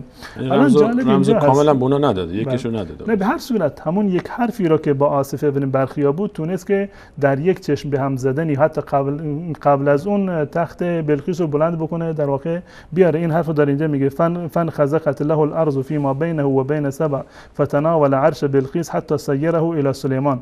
این آصف به خاطر یک حرفی که داشته تونست که این معجزه رو نشون بده، بعد یک مسافت طولانی در واقع از یمن و سبع، از اونجا عرش و تخت بلقیس رو در یک چشم هم زدنی در واقع ببره به فلسطین و پیش حضرت سلیمان علیه السلام. الان سوال اینجا هست، ما قبول کردیم همین آیه رو، همین روایت رو ما قبول کردیم. آصف ابن برخیا یک حرفی داشت این همه کار کرد، در یک چشم هم زدنی این در واقع کرسی رو برگردون، تخت و با همون کیفیتی بونی که در واقع بدونی که تغییراتی ایجاد بشه اینو برداشت عوض پیش حضرت سلیمان علیه السلام. حضرت سلیمان کمی دستکاری کردن. این ائمه که 72 حرف از این اسم رو میدونستن چه کاری رو کردند؟ نه تو خونه نشستن منتظر موندن عمر بیاد حضرت و جالب اینجا هست که در طول تاریخ ائمه، یعنی سیره ائمه اهل بیتی که شیعه خودشون رو به اونها میچسبونن، از علی گرفته تا امام 12 که هستند، با این که این همه 72 حرف رو دارند و اون قدرت، یعنی قدرتشون باید 72 برابر بیشتر از آصف ابن برخیا باشه، اما ائمه شیعه در هیچ جایی ثابت نشده که این قدرت خودشون را به نفع خودشون برای حفاظت خودشون یا برای حفاظت دین استفاده بکنن. مطلقاً چنین چیزی وجود نداره. معجزات، یعنی کتاب نوشتن، کتاب المعاجز، معجزات امیرالمومنین و معجزات فلان و فلان تا امام 12 هر یکی معجزات داشتند. اسم اعظم الله متعال را همه داشتند، نه تنها یک حرفش را، 72 حرفش را داشتند، اما عملا در زندگیشون نه کاری برای دین الله انجام دادند از این معجزاتشون و از این اسم اعظمی که داشتند، و حتی برای حفظ خودشون، برای حفظ زن و فرزند خودشون هم متاسفانه هیچ کاری را انجام ندادند. تمام این ائمه از علی گرفته تا مهدی همهشون در حالت خفقان بودن، در حالت تقیه بودن. این آخری هم که از بس که دیگه از حال 11 نفر که کشته شدن به قول اونها سم داده شدن، این هم که معلوم نیست که خودش رو به چاه چمکاران انداخته، به یک جای گیر کرده، به هر صورت یک جای رفته که تا به امروز در واقع ظهور نمیکنه. خب این اسم اعظمی رو که شما دارید، این همه معجزاتی رو که دارید، اون همون قدرت الهی رو که شما دارید، اون منصب الهی رو که دارید، حداقل یکی از این ائمه باید برای این که یعنی ما صادق یعنی باشند و نشون بدن، حداقل ما باور بکنیم که حداقل یکی از این ائمه از این قدرت خودش در واقع استفاده کرد. اگر معجزه‌ای رو قرار بوده نشون بدن، به یک نفر تو خونه خودشون نشون میدادن، افراد فقط یک نفر. خب این راه معجزه و اصلا فلسفه معجزه و آیات و در واقع این هم اسم اعظم داشتن در واقع تضاد داره و فلسفهش این است که حداقل مردم یک دلیلی باشه برای مردم که بیاند و قبول بکنند، حجت قاهره و بینه‌ای باشه که کسی نتونه رو اون حرفی بزنه. اما متاسفانه هیچ یکی از ائمه حتی یک وجب از زمین خدا رو از دست مشرکان نگرفتن، به دین اسلام، به سرزمین اسلامی اضافه نکردن. هیچ کدام از ائمه شیعه به استثنای سیدنا علی از دیدگاه ما نتونستند یک حکم شرعی رو قائم بکنن. ائمه شیعه کدومشون امام جماعت بودن؟ حداقلش اینه که برای شیعیان خودشون یک مسجدی داشتند امام جماعت باشند و یک حلقه درسی داشته باشند برای پیروان خودشون یک مسائلی رو بیان بکنند. اصلا وجود نداره چنین چیزی. پس بنابراین این همه معجزات و این همه آیات تحریف شده و این همه آیاتی که تفسیر باطنی شده و این همه اسم اعظمی که در واقع در اختیار داشتن، نه به نفع خودشون استفاده کردند و نه به نفع دین الله متعال. به هر صورت چنین افرادی اومدند ادعا کردند که امام ابو عبدالله، امام جعفر صادق در واقع گفته حسین ابن محمد، معلا ابن محمد، از احمد ابن محمد ابن عبدالله، همون گروه سه نفری که اون روایت رو جعل کردند، در اینجا اومدند و از داوود الرقی که یک کذابی مثل خودشون هست ادعا کرده که میگه که من از ابو عبدالله سوال کردم در مورد قول الله تبارک و تعالی و ما تغنی الآیات و النذر عن قوم لا یؤمنین. آیات و نذر برای قومی که ایمان ندارن در واقع کارگر نیست، پاسخ نمیده. قال الآیات هم الائمه، منظور از آیات ائمه هستند و منظور از نذر در واقع انبیا هستند. خب در این آیه و در این در واقع عنوان باب ایشون استدلال کردند و ادعا دارند که هر جایی که آیات در قرآن کریم آمده منظور ائمه اهل بیت هستند، یعنی علی و حسن و حسین و تا مهدی که هستند. آیات که در قرآن کریم، آیه به معنی نشانه هست، آیه به معنی نشانه، به معنی معجزه هست، به معنی دلیل قاهر و در واقع 100% که کسی نتونه بالا اون در واقع حرفی رو بزنه. قرآن کریم رو وقتی که ما نگاه میکنیم در مورد بیان آیات، همیشه الله متعال بحث تفصیل آیات را آورده، تبیین آیات، فصلنا الآیات نبین الآیات. این تعبیرات رو در قرآن کریم در واقع ما زیاد داریم. در 10 مورد الله متعال این مورد رو در این مطلب رو در قرآن کریم بیان کرده. به طور مثال در سوره بقره الله متعال میفرماید كذلك يبين الله آیاته للناس لعلهم یتقون، که الله متعال این گونه آیات خودش را برای مردم بیان میکند، تبیین میکند. در آیه 118 میفرماید قد بینا الآیات لقوم یوقنون، ما آیات را برای مردم تبیین کردیم، واضح کردیم. مراد از تبیین کردن، مراد از تفصیل و تبیین آیات این است که حداقل در قرآن کریم حداقلش اینه که اگر برای شرح و بسطی نمیداد اسمشون در قرآن باید می بود. اگر ائمه آیات الهی هستند و الله متعال در 10 آیه قرآن کریم گفته که ما آیات قرآن را واضح و آشکار بیان کردیم، تبیین کردیم، مفصلا بیان کردیم که جای برای شک و شبهه نباشه، کجا هستند در قرآن کریم؟ در هیچ آیه از قرآن کریم نه بحثی از امامت اومده، حتی به صورت سربسته هم نیومده بحث امامت ائمه اثنا عشر، و به صورت تفصیلی و تبیینی هم در هیچ جای قرآن در واقع ما نمیبینیم که الله متعال آیات را بنابر ادعای آقای کلینی ائمه رو در قرآن کریم بس داده باشه، شرح داده باشه، اسمشون رو گفته باشه یا زمان امامتشون رو گفته باشه و دوران امامت اونها رو مشخص کرده باشه. چون این چیزی در قرآن کریم هیچ گونه ما سراغ نداریم. حضرت مولانا اتفاقا این آیاتی که ادعا میکنن هر جا که آیات آمده مرادش ائمه هستند. حتی در همین آیه‌ای که ما در فصل اول در باب قبلی هم داشتیم بررسی میکردیم که درباره و علامات و بالنجم هم یهتدون که صحبت میکردن، که استناد کردیم با 97 سوره مبارکه انعام که الله متعال اونجا نجوم رو مشخص کرده و هو الذی جعل لكم النجوم تهتدوا بها فی ظلمات البر والبحر. در آخر همون آیه هم باز الله متعال میفرماید قد فصلنا لكم الآیات. اونجا هم الله تعالی میفهمه من آیات رو برای شما به تفصیل بیان کردم و مشخصه که مراد از آیات در اون آیه که همون آیه که حالا جمع میکنه بین این دو تا دلیل اینها. در یک آیه اینا گفتن علامات مراد و علامات و نجوم مراد ائمه و انبیا هستن و باز در آیه 97 الله تعالی همون علامات و نجوم رو که ستارگان بودن و نشانه های علامه روی زمین، کوه و دشت و آسمان ها، باز اونها رو آیات نامید. قد فصلنا الآیات لقوم کاملا تفسیر شده و جزء معجزه های قرآن هستند و جزء مواردی هستند که دلالت بر امروزه بر صدق قرآن دارند. اما آیاتی که شیعه معتقد است که ائمه هستند هیچ گونه در واقع اثری در قرآن کریم در واقع ما نمیبینیم. حتی همین آیه ای رو که این آقای معلی ابن محمد یا نمیتونیم که اینو نسبت بدیم به امام ابو عبدالله امام جعفر صادق، زیرا که ما واقعا بهشون احترام داریم، یکی از بزرگان اهل بیت رسول الله صلی الله علیه و سلم بودند که روایتش در کتب صحاح و سنن اهل سنت و الجماعت در واقع فراوان هست و وجود داره و یکی از علمای پرهیزگار بودند. نمیتونیم این ادعا رو و این حرف رو بهشون نسبت بدیم که گفته باشند که منظور از آیات ائمه هستند و منظور از نظر انبیا هستند. در این شکی وجود نداره که برخی از نظر انبیا هستند، یعنی انبیا فی ذاتی در واقع نظر هستند، جزء نذیر هستند که اساساً یعنی اصل فلسفه بعثت انبیا این بوده که بشیر و نذیر باشند، بشارت بدند و بترسونند و هشدار بدهند. اما این که در اینجا گفته باشه هر جا که آیات اومده ائمه باشند، هر جا که نظر اومده آیات انبیا باشند، چون این چیزی در واقع صدق نمیکنه. جالب اینجا از همین آیه ای رو که در این در واقع آیه از اون استدلال شده، جالب اینجا است وقتی که در کتاب اصول کافی بقیه کتابایی که شیعه در واقع استدلال میکنن، استدلالشون استدلال ناقصی هست. آیه رو به صورت کامل نمیارند، زیرا اگر ابتدا و انتهای آیه رو اضافه بکنن دستشون رو میشه. سباق و سیاق رو نمیارند، ما قبل آیه رو ما بعد آیه رو در واقع ذکر نمیکنن، زیرا اگر ذکر بکنن استدلالشون خود به خود در واقع باطل میشه. آیه قبلی رو که استدلال کرده بودند، ما قبل و ما بعدش با هم دیگر دیدیم که آیاتی رو که الله متعال و علاماتی رو که الله متعال مد نظرش بود چه مواردی در واقع بودند و اصلا بحث چه چیزهایی بود.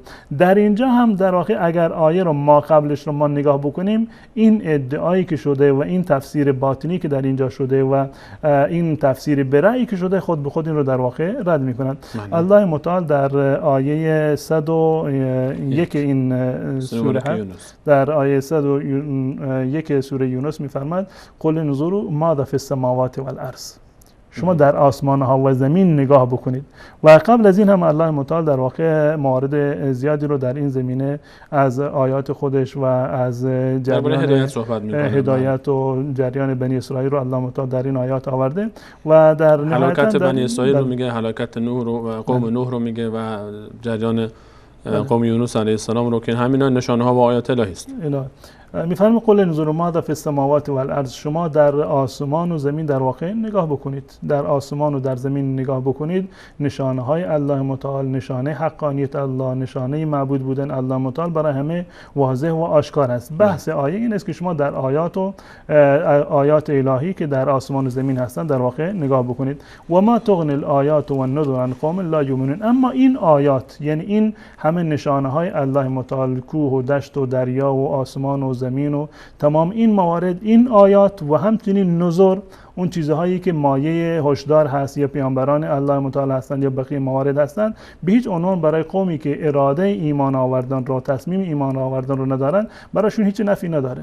وقتی که نمیخواند ایمان بیارند، انکار میکنند، استکبار میکنند و این اعراض و رویگردانی میکنند، خب این همه آیه و حدیث و فلان هر چی براش بیاریم براش قابل قبول در واقع نیست. سواء علیهم انذرتم ام لم تنذرهم لا یؤمنون.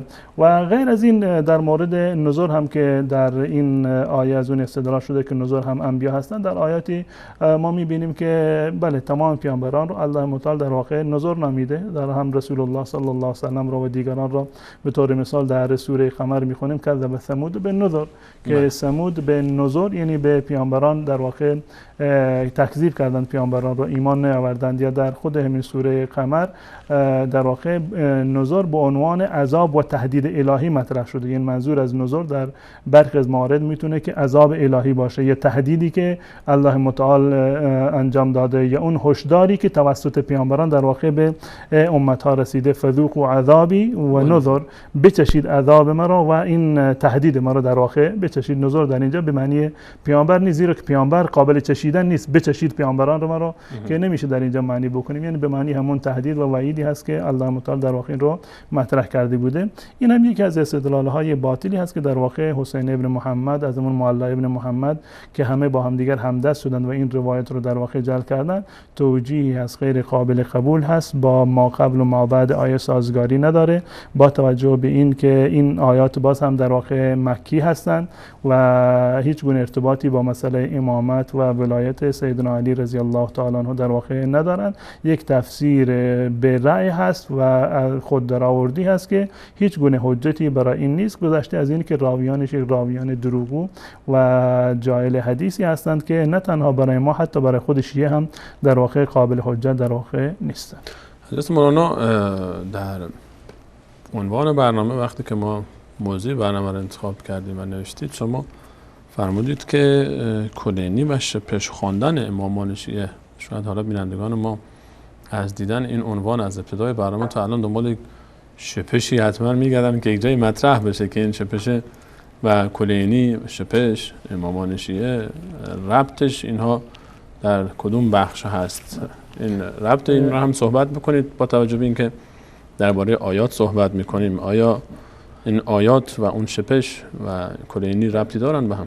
در مورد یعنی اهانت هایی که راویان شیعه آقای کلینی و امثال کلینی به اهل بیت رسول الله صلی الله علیه و سلم کردند، اینا موارد خیلی زیادی در کتاب های تفاسیرشون و در کتب حدیثیشون وجود داره. به طور مثال در تفسیر قمی سیدنا علی رضی الله تعالی عنه رو پشه خوندند.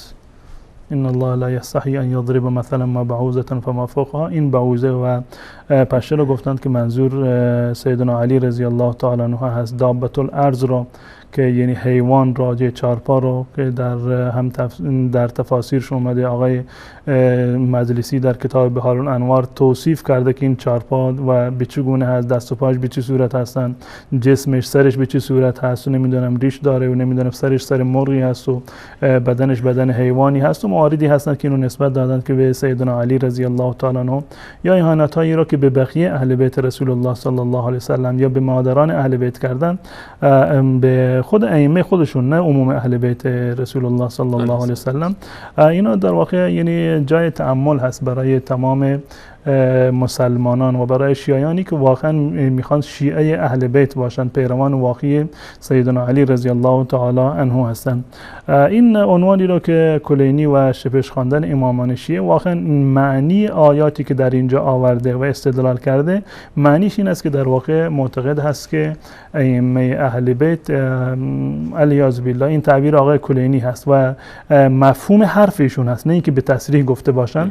و معنی حرفشون وقتی که ما مراجعه بکنیم به آیات قرآن کریم، میبینیم که ایشون در واقع به صورت زیرکانه یا خودشون یا افراد دیگری که در واقع در این سند وجود دارند، مانند دوستی خال خرسه، به هر صورت یا دشمن دانایی بوده یا دوست نادانی، به هر صورت ائمه اهل بیت رسول الله صلی الله علیه و سلم را اینها را در واقع شپش و نمیدونم قورباغه و بقیه موارد در واقع خطاب کردند. و این مطلب هست که در روایت بعدی هست و این روایت بعدی از احمد ابن مهران هست که روایت زیادی رو در این کتاب، در کتاب اصول کافی در واقع داره.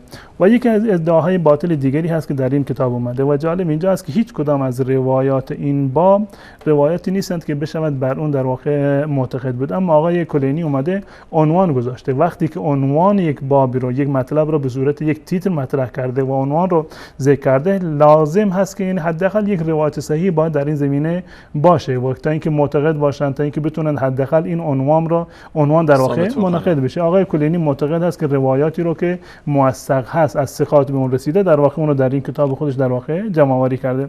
به هر صورت در روایت بعدی که از دیدگاه ما روایت کاملا یعنی جعلی هست، روایت دروغ، 100% دروغ هست، یعنی 1% احتمال صحتش یا احتمال مستند بودنش، یعنی اینکه امام باقر این حرف زده باشه یا امام دیگری زده باشه، چون این امکانی اصلا وجود نداره. با هم دیگر این ادعا رو میخوانیم و برمیگردیم به آیات قرآن، ببینیم که الله متعال در این آیه چه چیزی رو مطرح فرمودن. روایت دوم از احمد ابن مهران هست. احمد ابن مهران از عبدالعظیم ابن عبدالله الحسنی، از موسی ابن محمد اجلی، از یونس ابن یعقوب که یک انسان کاملا دروغگو و فاسد العقیده هست. این رو در واقع مرفوعاً روایت کرده از ابی جعفر، یعنی از یک کسی دیگر روایت کرده و اینو نسبت داده به امام ابو جعفر، یعنی امام باقر رحمت الله علیه، فی قول الله عز وجل، در مورد این آیه که الله متعال در واقع میفرماند و کذبوا بآیاتنا کلها، و کذبوا بآیاتنا کلها یعنی الاوصیاء کلهم.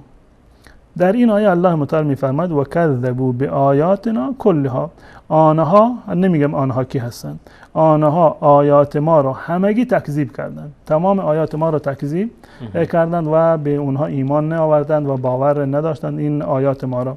خب قمر. بله، در این آیه آقای امام ابو جعفر ادعا کرده که یعنی الاوصیاء کلهم، وقتی که الله متعال میفرماید کذبوا بآیاتنا کلها، که آیات ما را تکذیب کردند، همه آیات رو نپذیرفتند، رد کردند، یعنی که تمام اوصیا را، یعنی ائمه شیعه رو در واقع چیکار کردند؟ رد کردند. خب چه کسانی ائمه شیعه رو رد کردند؟ هر کسی رو که یک شیعی رو بگی، خب کسانی که ائمه شیعه رو رد کردند ابوبکر و عمر و عثمان و تمام اصحاب رسول الله صلی الله علیه و سلم، یا به صورت کلی اهل سنت و الجماعت که به امامت ائمه 12گانه شیعه در واقع با اون قرائتی که خود شیعه دارند هیچ گونه ایمان و اعتقادی رو در واقع ندارند. از این روایت میفهمند که علیه اهل سنت استفاده کنند. وقتی که میگه که یعنی اوصیای الهی رو تکذیب کردن، خب یعنی در امت رسول الله صلی الله علیه و سلم هستند، صحابه رسول الله و بعد از اون اهل سنت و الجماعت هستند که پیرو رسول الله و پیرو اصحاب رسول الله صلی الله علیه و سلم هستند. این آیه همون گونه که شما اشاره کردید در سوره قمر هست، در سوره قمر هست و آیه 42 این در واقع سوره هست. این آیات رو با هم دیگر و با بینندگان عزیز در واقع مشاهده میکنیم، ببینیم که الله متعال در این آیات چه چیزی رو مطرح کردن. در این آیات و همون گونه که قبلا هم اشاره کردم، سوره قمر هم یک از سوره های مکی هست، یعنی هیچ بحثی ارتباطی با بحث در واقع امامت یا جانشینی رسول الله صلی الله علیه وسلم نداره و معظم بحث‌ها و مطالبی که در سوره های مکی ذکر می شود بحث الوهیت الله متعال هست و بحث قیامت و نبوت رسول الله و ربوبیت الله متعال، یعنی نشانه های الله متعال در آسمان آسمان و زمین و بقیه مواردی که هستن. در این سوره الله متعال در واقع از آیه 8 و 9 که در واقع شروع کرده سرگذشت اقوام رو در اینجا ذکر کرده. قوم نوح رو آورده و بعدش قوم عاد را، ثمود را، لوط را و در آخر قوم فرعون رو در واقع آورده و ذکر کرده و بعد از اون هم در واقع اشاره کرده به خود قریش که در واقع که احکام الهی رو قبول نکردند و به رسول الله صلی الله علیه و سلم ایمان نیاوردند.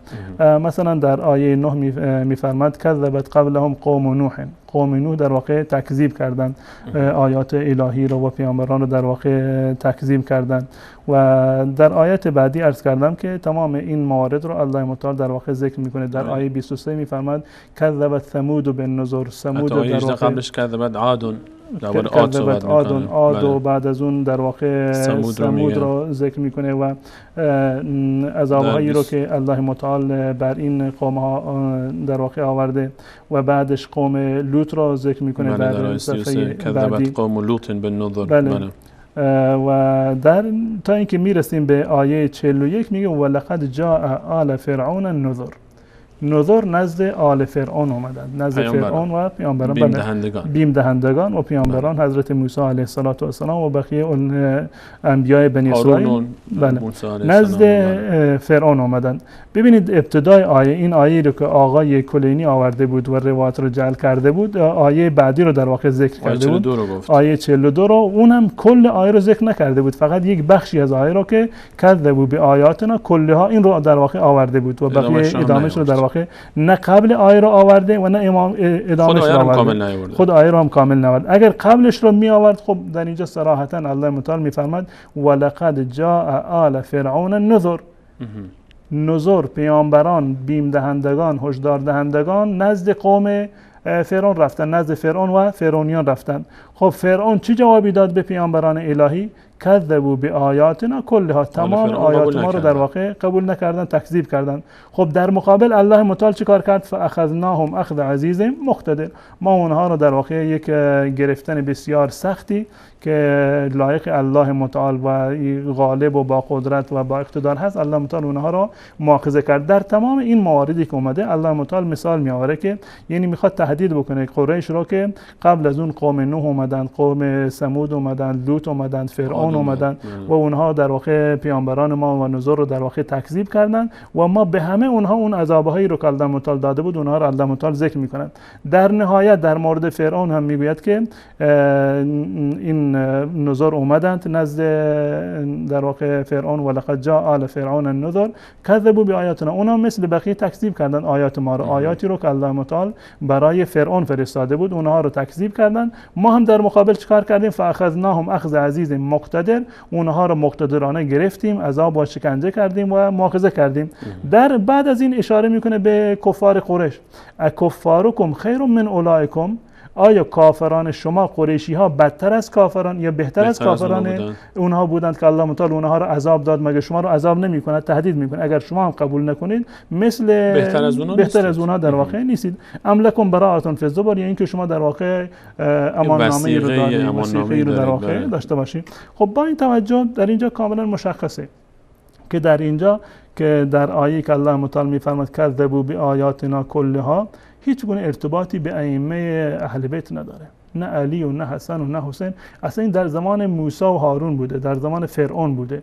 اصلا بحث علی رضی الله تعالی عنه چیکار بوده که یعنی بحث علی باشه، بحث امامت باشه؟ مگر فرعون و نوح اینا هم مأمور به اطاعت از علی بودن که اگر بخوایم بگیم که کذبوا بآیاتنا کلها اینها تکذیب کردن آیات ما رو، همه این اقوام گذشته و آل فرعون حتی، آیا مگر امامت و ولایت برای اقوام انبیاء گذشته هم امر بود که اونها تکذیب کرده بودن؟ چون الله تعالی که میفهمد اونها تکذیب کردن. بله اونها تکذیب کردن. و حتی بعد از اون هم وقتی که به عجیبه که حضرت مولانا وقتی که باز به آیه بعدی به خطاب به کفار قریش میاد، باز در آیه 45 ما داریم که سیهزم الجمع و یولون الدبر، یعنی اینا شکست میخورن. همین کسایی که الان تکذیب کردن از، حتی اگر بگیم که این آیه در زمان رسول الله صلی الله علیه و سلم مصداقش برای خود مخاطبین رسول الله هم که باشه، باز الله تعالی میگه اینا شکست میخورن. کسانی که اینها رو تکذیب کردن شکست میخورن و یولون الدبر و همینجوری عقب نشینی میکنن. کجا غیر از شیخین اینا شکست خوردن؟ آیه 45 که هیچی هست در خود آیه کذبوا بآیاتنا کلها بلا فاصله فاخذناهم اخذ عزیز مقتدر. الله متعال میگه ما اونان مقتدرانه گرفتیم و شکنجه کردیم.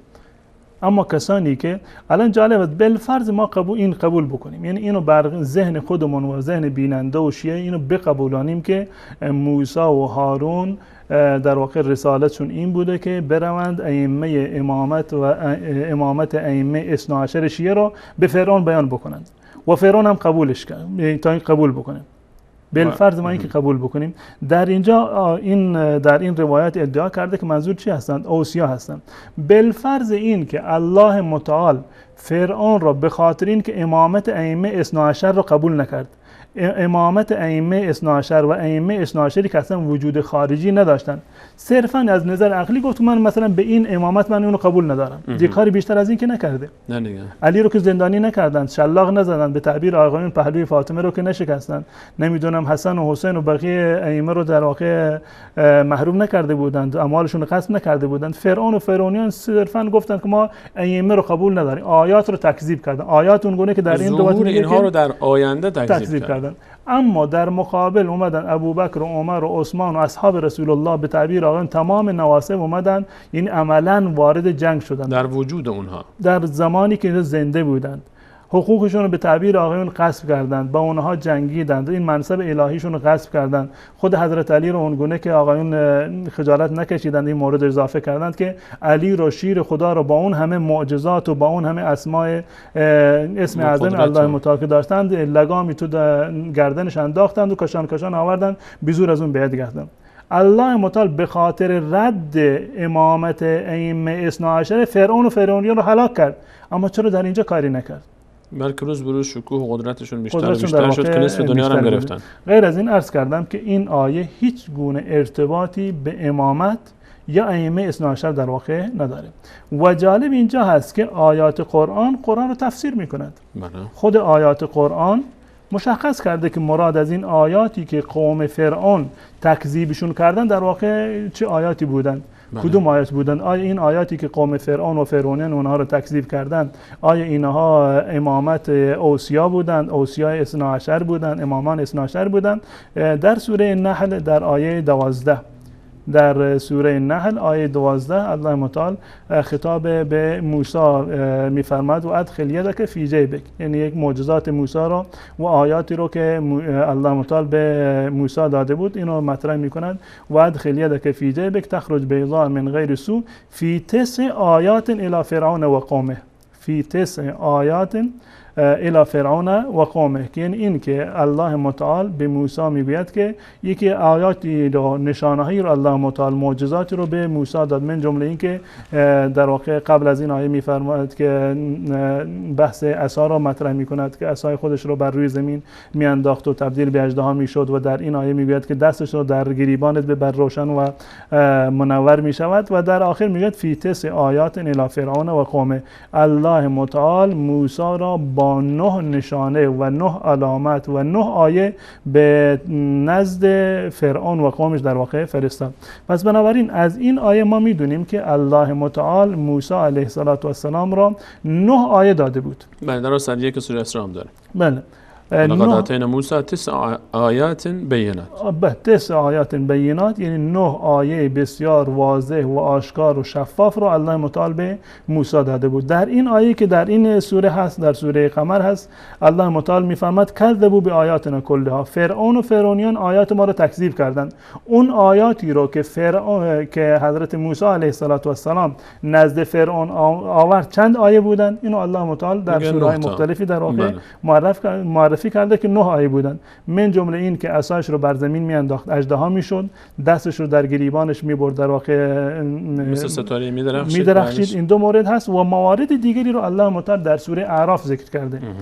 موارد دیگر از این آیات رو، از این آیات 9گانه رو، آیات 9گانه 5 مورد رو الله متعال در سوره اعراف آیه 133 در واقع ذکر کرده. الله متعال میفرماید فارسلنا علیهم الطوفان، فارسلنا علیهم الطوفان والجراد والقمل والضفادع والدم آیات مفصلات. بله، آیه 133 سوره مبارکه اعراف. الان اینجا الله متعال بعد از اینکه ذکر میکنه حکایت رسالت رسول موسی علیه السلام و هارون رو به سوی فرعون از ابتدای آیات 108 به بعد دیدن در این سوره، حکایت دعوت موسی علیه السلام فرعون میاد، بعد حکایت ساحرین میاد، بعد حکایت تا میرسه به جریان آیه 133 که اینجا از اون آیاتی که تکذیب کردن قوم فرعون و خود فرعون، الله تعالی چند تایی رو اینجا ذکر میکنه. یکی رو فرمودید عصایی که خود حضرت فرعون بود که در آیات گذشته گذشت، در ید بیضا و خود تورات، و اینجا هم باقی مانده اون 9 تا ذکر میشه. این 5 تا از اینجا در اینجا هستن. فرسلنا علیهم الطوفان، ما طوفان رو فرستادیم. 133 سوره اعراف طوفان رو به عنوان یک آیه فرستادیم. والجرات ملخ رو فرستادیم، ملخ ها رو، لشکر ملخ رو بر اونها مسلط کردیم. والقمل شپش رو فرستادیم بر علیه اونها. و الزفاد قورباغه ها رو فرستادیم. و الدم و خون رو فرستادیم.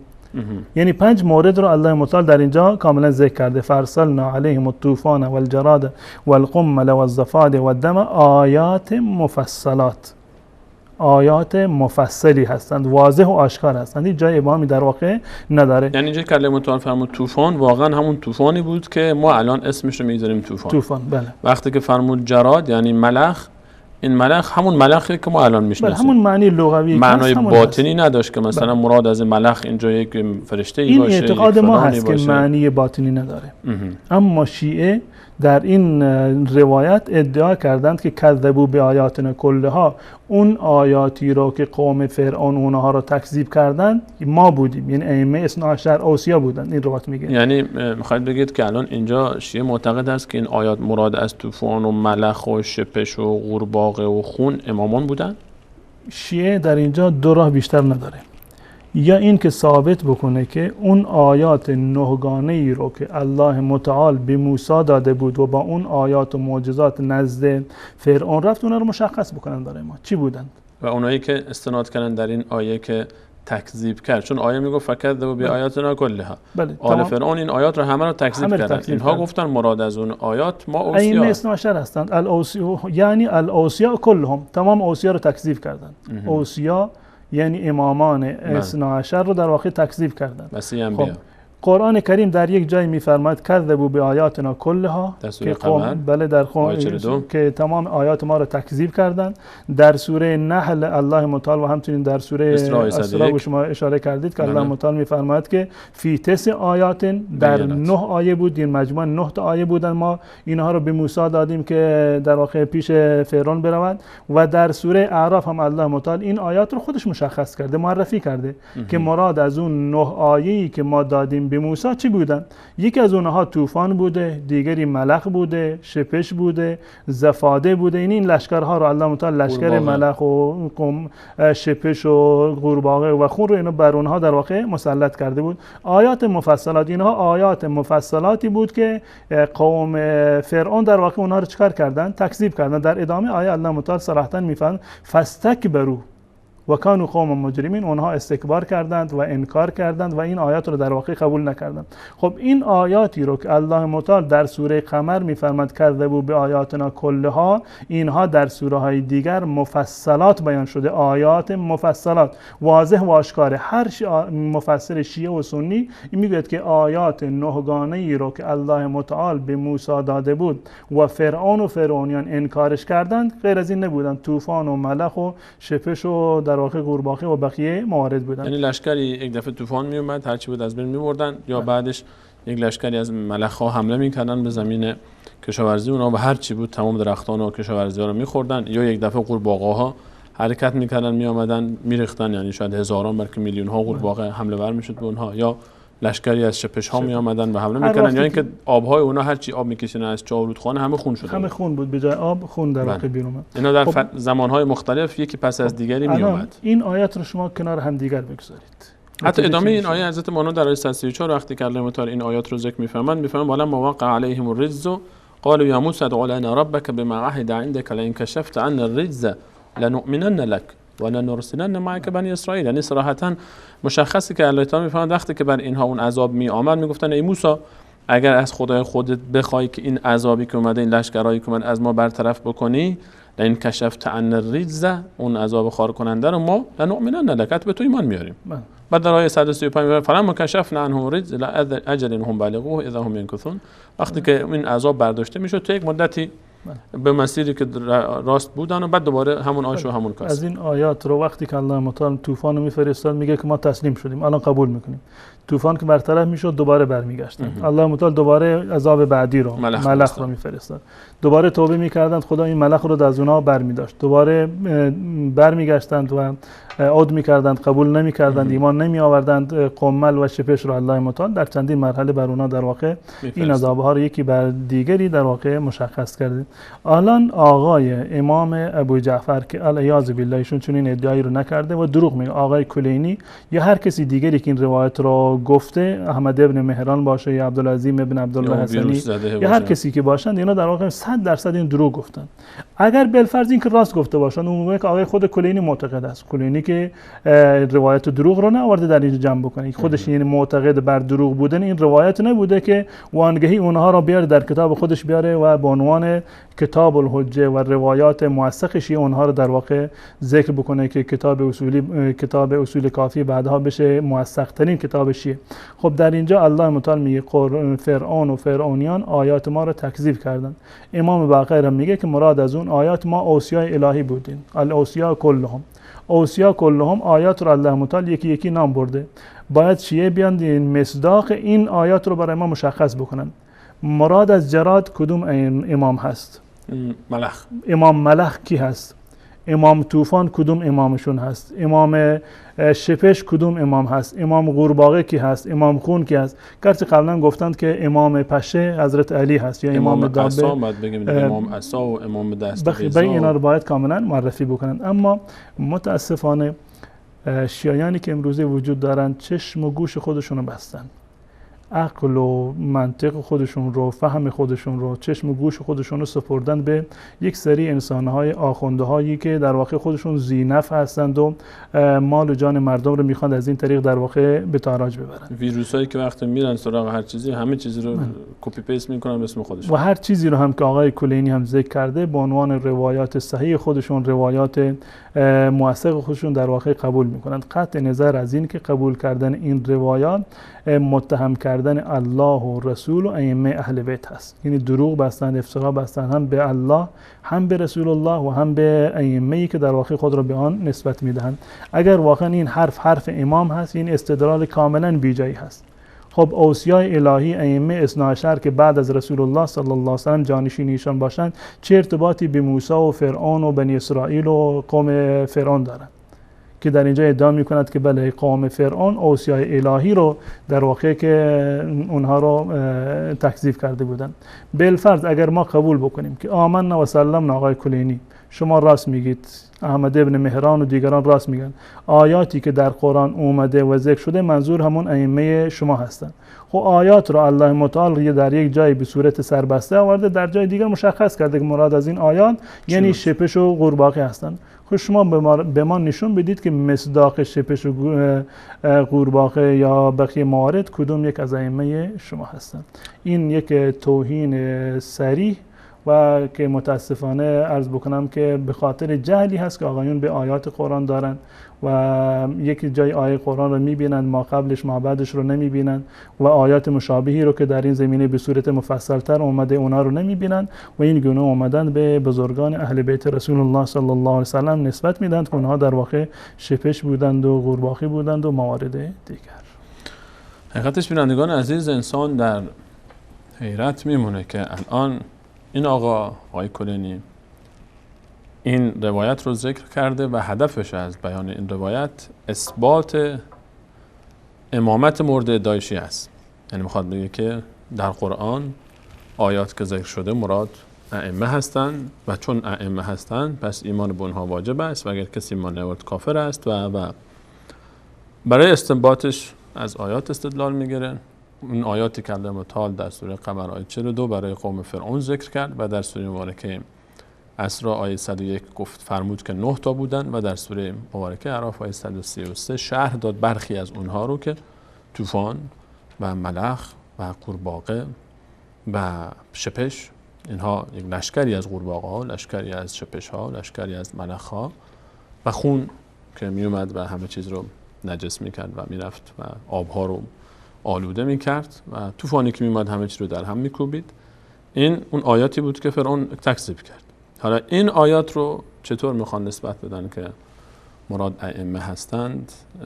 این صحبت آقای کلینی است و به هر حال کسانی که خود رو طرفدار کلینی میدانند و ادعا میکنن که مذهبشون رو از اصول کافی میگیرن، جا داره که حقیقتا بشینید و کمی تأمل کنید. آیا واقعا هیچ عقل سلیمی چون این اهانتی رو به امامان بزرگوار اهل بیت میپذیره که یک امام رو ما به لشکری از شپش‌ها معرفی بکنیم، میگیم این لشکر شپش این امام بوده، یا اون لشکر قورباغه این یک امام بوده، یا اون لشکر اون خون این امام بوده، یا اون ملخ‌ها اون لشکر ملخ این یک امام بوده؟ واقعا حالا نمیدونم چی باید گفت. میام برنامه میبینیم، برمیگردیم در خدمت شما عزیزان خواهیم بود همچنان با ادامه برنامه.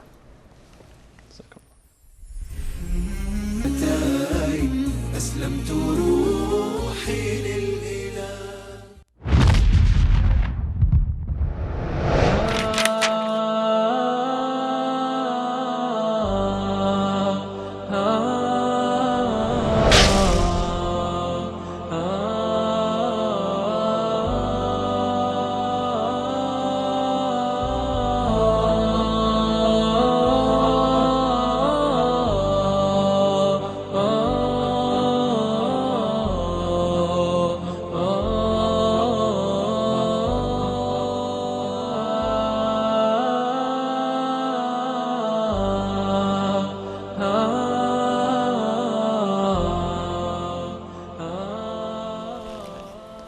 با سلام مجدد خدمت همه شما خوبان هم عزیزان. در بخش پایانی برنامه در خدمت شما عزیزان خواهیم بود با تماس‌های تلفنی شما سروران، هر کسی که از شما عزیزان دوست داره در برنامه با ما مشارکت بکنه و پاسخ بده به این سوال که آیا امامان شیعه شپش هستند؟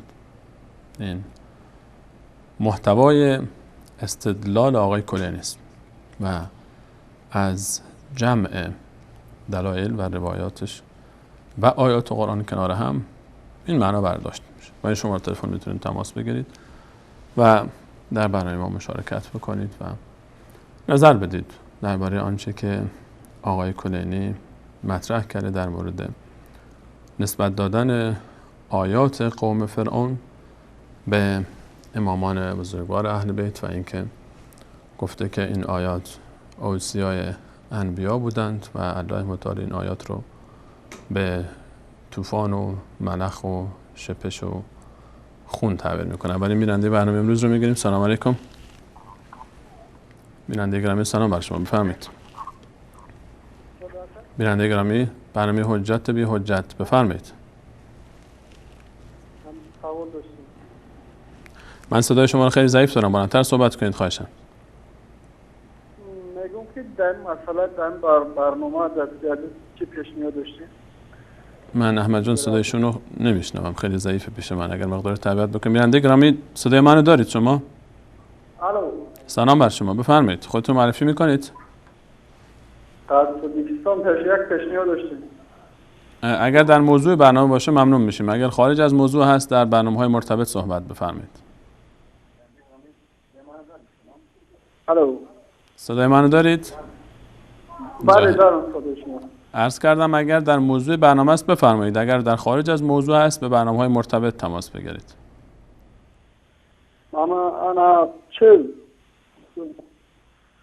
گفتم که یک برنامه نداشتن که شناخت علمای اسلامی، مثلا علما را دارن اقل محرگر میگن این انا خلقانی مورم یک برنامه مخصوص داشتن برای شناخت علما.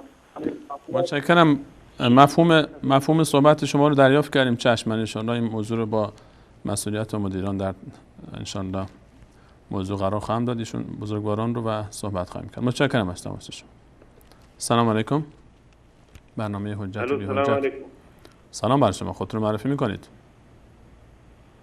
من رحمت الله هستم از خاش. رحمت الله جان از خاش، نظر شما درباره آنچه که آقای کلینی به امامان اهل بیت نسبت داد چیست؟ همشون دروغه جناب سلیمانی.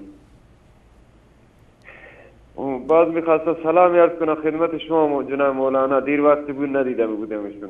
سلامت باشید. لطف می‌فرمایید. حضرت مولانا خدمت شما سلام دارن. متشکرم از علیکم تماس شما. سلام و رحمت الله. ببخشید مزاحمتم. خواهش میکنم بفرمایید. حقیقتش واقعا هم جواب غیر از این چیزی نیست دیگه. مختصر و مفید یک کلمه. دروغ. چی میخوایم بگیم؟ اگر آیا کسی جرئت میکنه بگه که راست میگه خانم کلینی؟ نمیدونم، عجیبه که آدم در حیرت میمونه از مدعیان محبت اهل بیت که همچین روایتایی رو میپذیرن. سلام بر شما بیننده گرامی، بفرمایید. برنامه حجت بی حجت. بیننده گرامی رو خط هستید، بفرمایید. سلام، خسته نباشید. سلامت باشید. خودتون رو معرفی میکنید؟ من مصطفی هستم از تهران. مصطفی جان از تهران. آقا مصطفی، نظر شما چیه درباره آنچه که در برنامه امروز شنیدید؟ راست من که برنامه نشنیدم، من به خاطر یه سوال دیگه بر شما زنگ زدم، اگر لطف کنید جواب بدین. اگر در موضوع برنامه باشه در خدمتتون هستیم، اما اگر موضوع خارج از برنامه باشه دیگه اجازه بدید در برنامه. من تهران زندگی میکنم، بچه افغانستانم.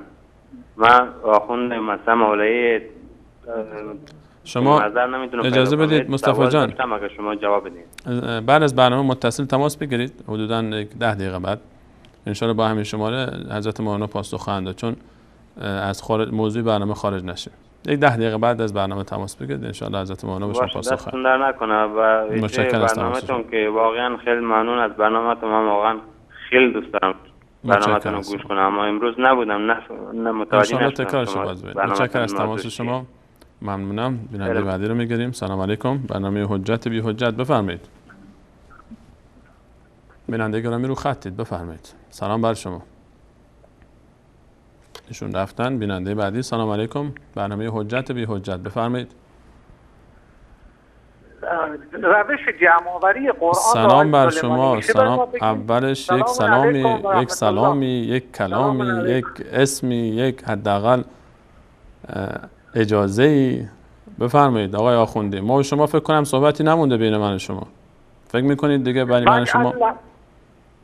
من و شما صحبتی نمونده؟ شما من هر چی فکر می‌کنم بر چه مبنایی با شما صحبت بکنم؟ شما قرآن ما رو قبول ندارید، منم باور شما رو دیگه. بر چی با هم صحبت بکنیم؟ کاملا قرآن رو قبول. یک سوال جواب بدید.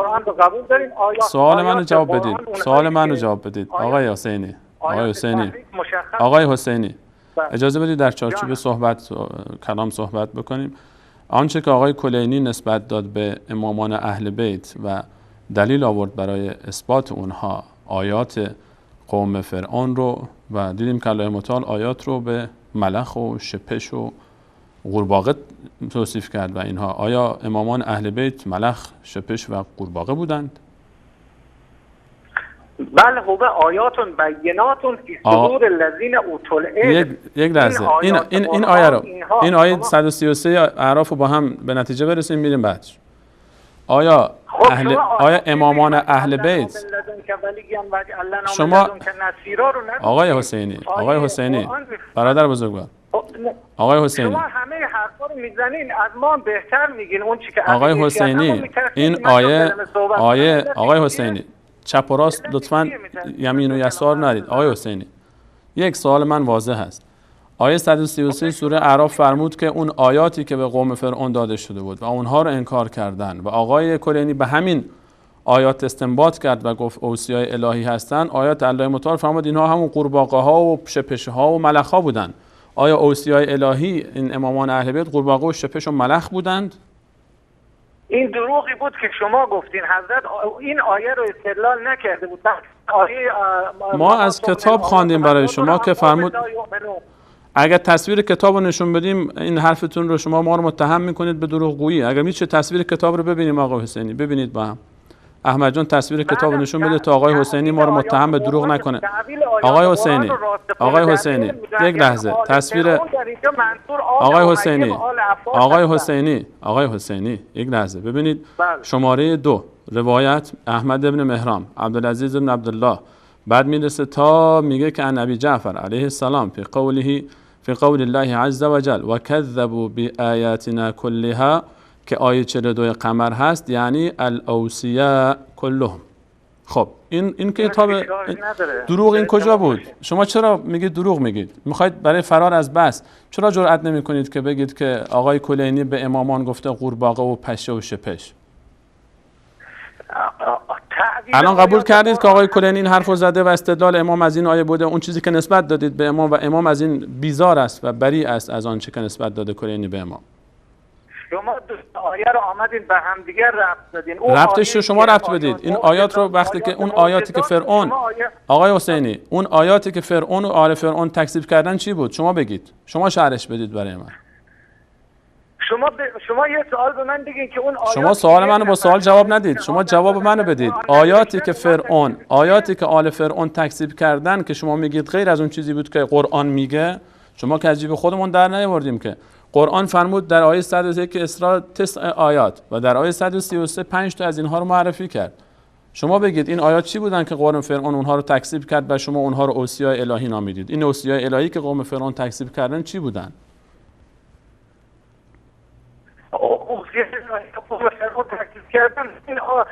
تعویلش میشه همین آل امیه که کذبوا به آیاتنا بودن و قوم فرعون. آل امیه کجا و فرعون کجا آقای حسینی؟ آل امیه کجا و فرعون کجا؟ یعنی هر در امت‌های گذشته بوده در قرآن آمده باید در این امت اشتراک داره. یعنی آیات شما فرمودید. خب همین عنوان باب آقای حسینی، عنوان باب آقای کلینی میگه که این عنوان باب هر آیاتی کلمه آیات در قرآن هر جا آمده مراد ائمه هستند. ان الآیات التي ذکرها الله عز وجل فی کتابه هم الائمه. آقای کلینی گفته آیات، اجازه بدید کلام من منعقد بشه. آقای کلینی میگه که هر جایی که در قرآن آیات آمده مراد امامان هستند. در آیه 133 الله تعالی فرمود فی 9 در آیات مفصلات، قورباغه، شپش، ملخ، خون، طوفان، اینا آیاتن. خب طبق صحبت آقای کلینی اینا امامن. امام ملخ، امام قورباغه، امام خون، امام طوفان و امام، این صحبت آقای کلینیه که خب اونها امامان شما هستن، امامان یدعون الی النار. امامان ما امامان 12 گانه هستن. بل هو آیات بینات فی صدور الذین اوتوا العلم. چرا فرار میکنید آقای حسینی؟ چرا از جواب من فرار میکنید؟ آیه 133 اعراف رو توضیح بدید. آیه 133 اعراف رو توضیح بدید. آیات مفصلات، آیات مفصلات فارسلنا علیهم الطوفان والجراد والقمل والضفادع والدم آیات مفصلات. کلینی گفت هر جا آیات است مراد امام هست. این آیات، این 5 تا امام کی بودند؟ این 5 تا آیات میدونم جواب ندارید. متشکر از شما، متشکر از شما. من تشکر میکنم از شما. جواب ندارید آقای حسینی، جواب ندارید. از شدت ناراحتی نمیدونید چیکار بکنید. خودتونم موندید چیکار بکنید. نمیتونید بپذیرید که کلینی همچین اهانتی میکنه به اهل بیت و نمیتونید هم رد کنید کلینی رو. کل دینتون رو بنا کرده کلینی برای شما. خودتون در همین برنامه گفتید من دینمو از کلینی میگیرم، من دینمو از اصول کافی میگیرم. حالا در این تحیر موندید که الان چطور اینها رو با هم دیگه جمع کنید. وقت برنامه داره به اتمام میرسه. حضرت مولانا اگر صحبت تعلیقی دارید بر جایی برای صحبتی نمونده. من تعجب کردم که آقای آخوندی رویهشون عوض شده. ایشون همیشه میگفتن هر چی آقای کلینی میگه راسته. اولین حرفشون این بوده مرتبه قبلی که زنگ میزدن. اما امروز ریسمان و آسمان رو در واقع به هم میبافتند و نگفتند که برای فرار از این. بله اگر واقعا این آیه راست میگه کذبوا به آیاتنا کلها، این در مورد فرعونه و هیچ گونه آیات قبلش نگاه بکنید درباره فرعونه. خود قرآن میگه آیاتی که فرعون تکذیب کرد شپش و قورباغه و خون و طوفان و ملخ اینها بودن. اگر غیر از اینا بودن شما برای ما معرفی بکنید. از کجا دیگه من حرف دیگری بیشتر از این ندارم. حرف آقای کلینی کاملا واضح و آشکار هست برای کسانی که اهل عقل و تدبر هستند. اگر کلینی رو قبول دارند این حرف کلینی و روایات کلینی هست. اگر قبول ندارند برگردند به قرآنی که هیچ گونه حرفی در مورد امامت و وصایت ائمه اثنا عشر نزده. ممنونم حضرت مولانا. تشکر از صحبت‌های شما و از اینکه وقتتون رو در اختیار ما و بینندگان قرار دادید. همچنین تشکر میکنم از همه شما بینندگان که تا این لحظه پای برنامه خود نشستید. موضوع واضح‌تر از آن بود که دیگه نیازی به جنبندی باشه حتی و اینکه بیشتر شرح بدیم. تشکر خاص احمد جان و منیر احمد، فرید احمد و رفیع جان عزیز در بخش کنترل. در پایان از الله متعال برای همه گذشتگان ما که بر توحید از دنیا رفتند بخشش، مغفرت و رحمت رو خواهانی و برای خود تا آخرین لحظه حیات استقامت بر مسیر توحید رو. الله را نگهدار شما.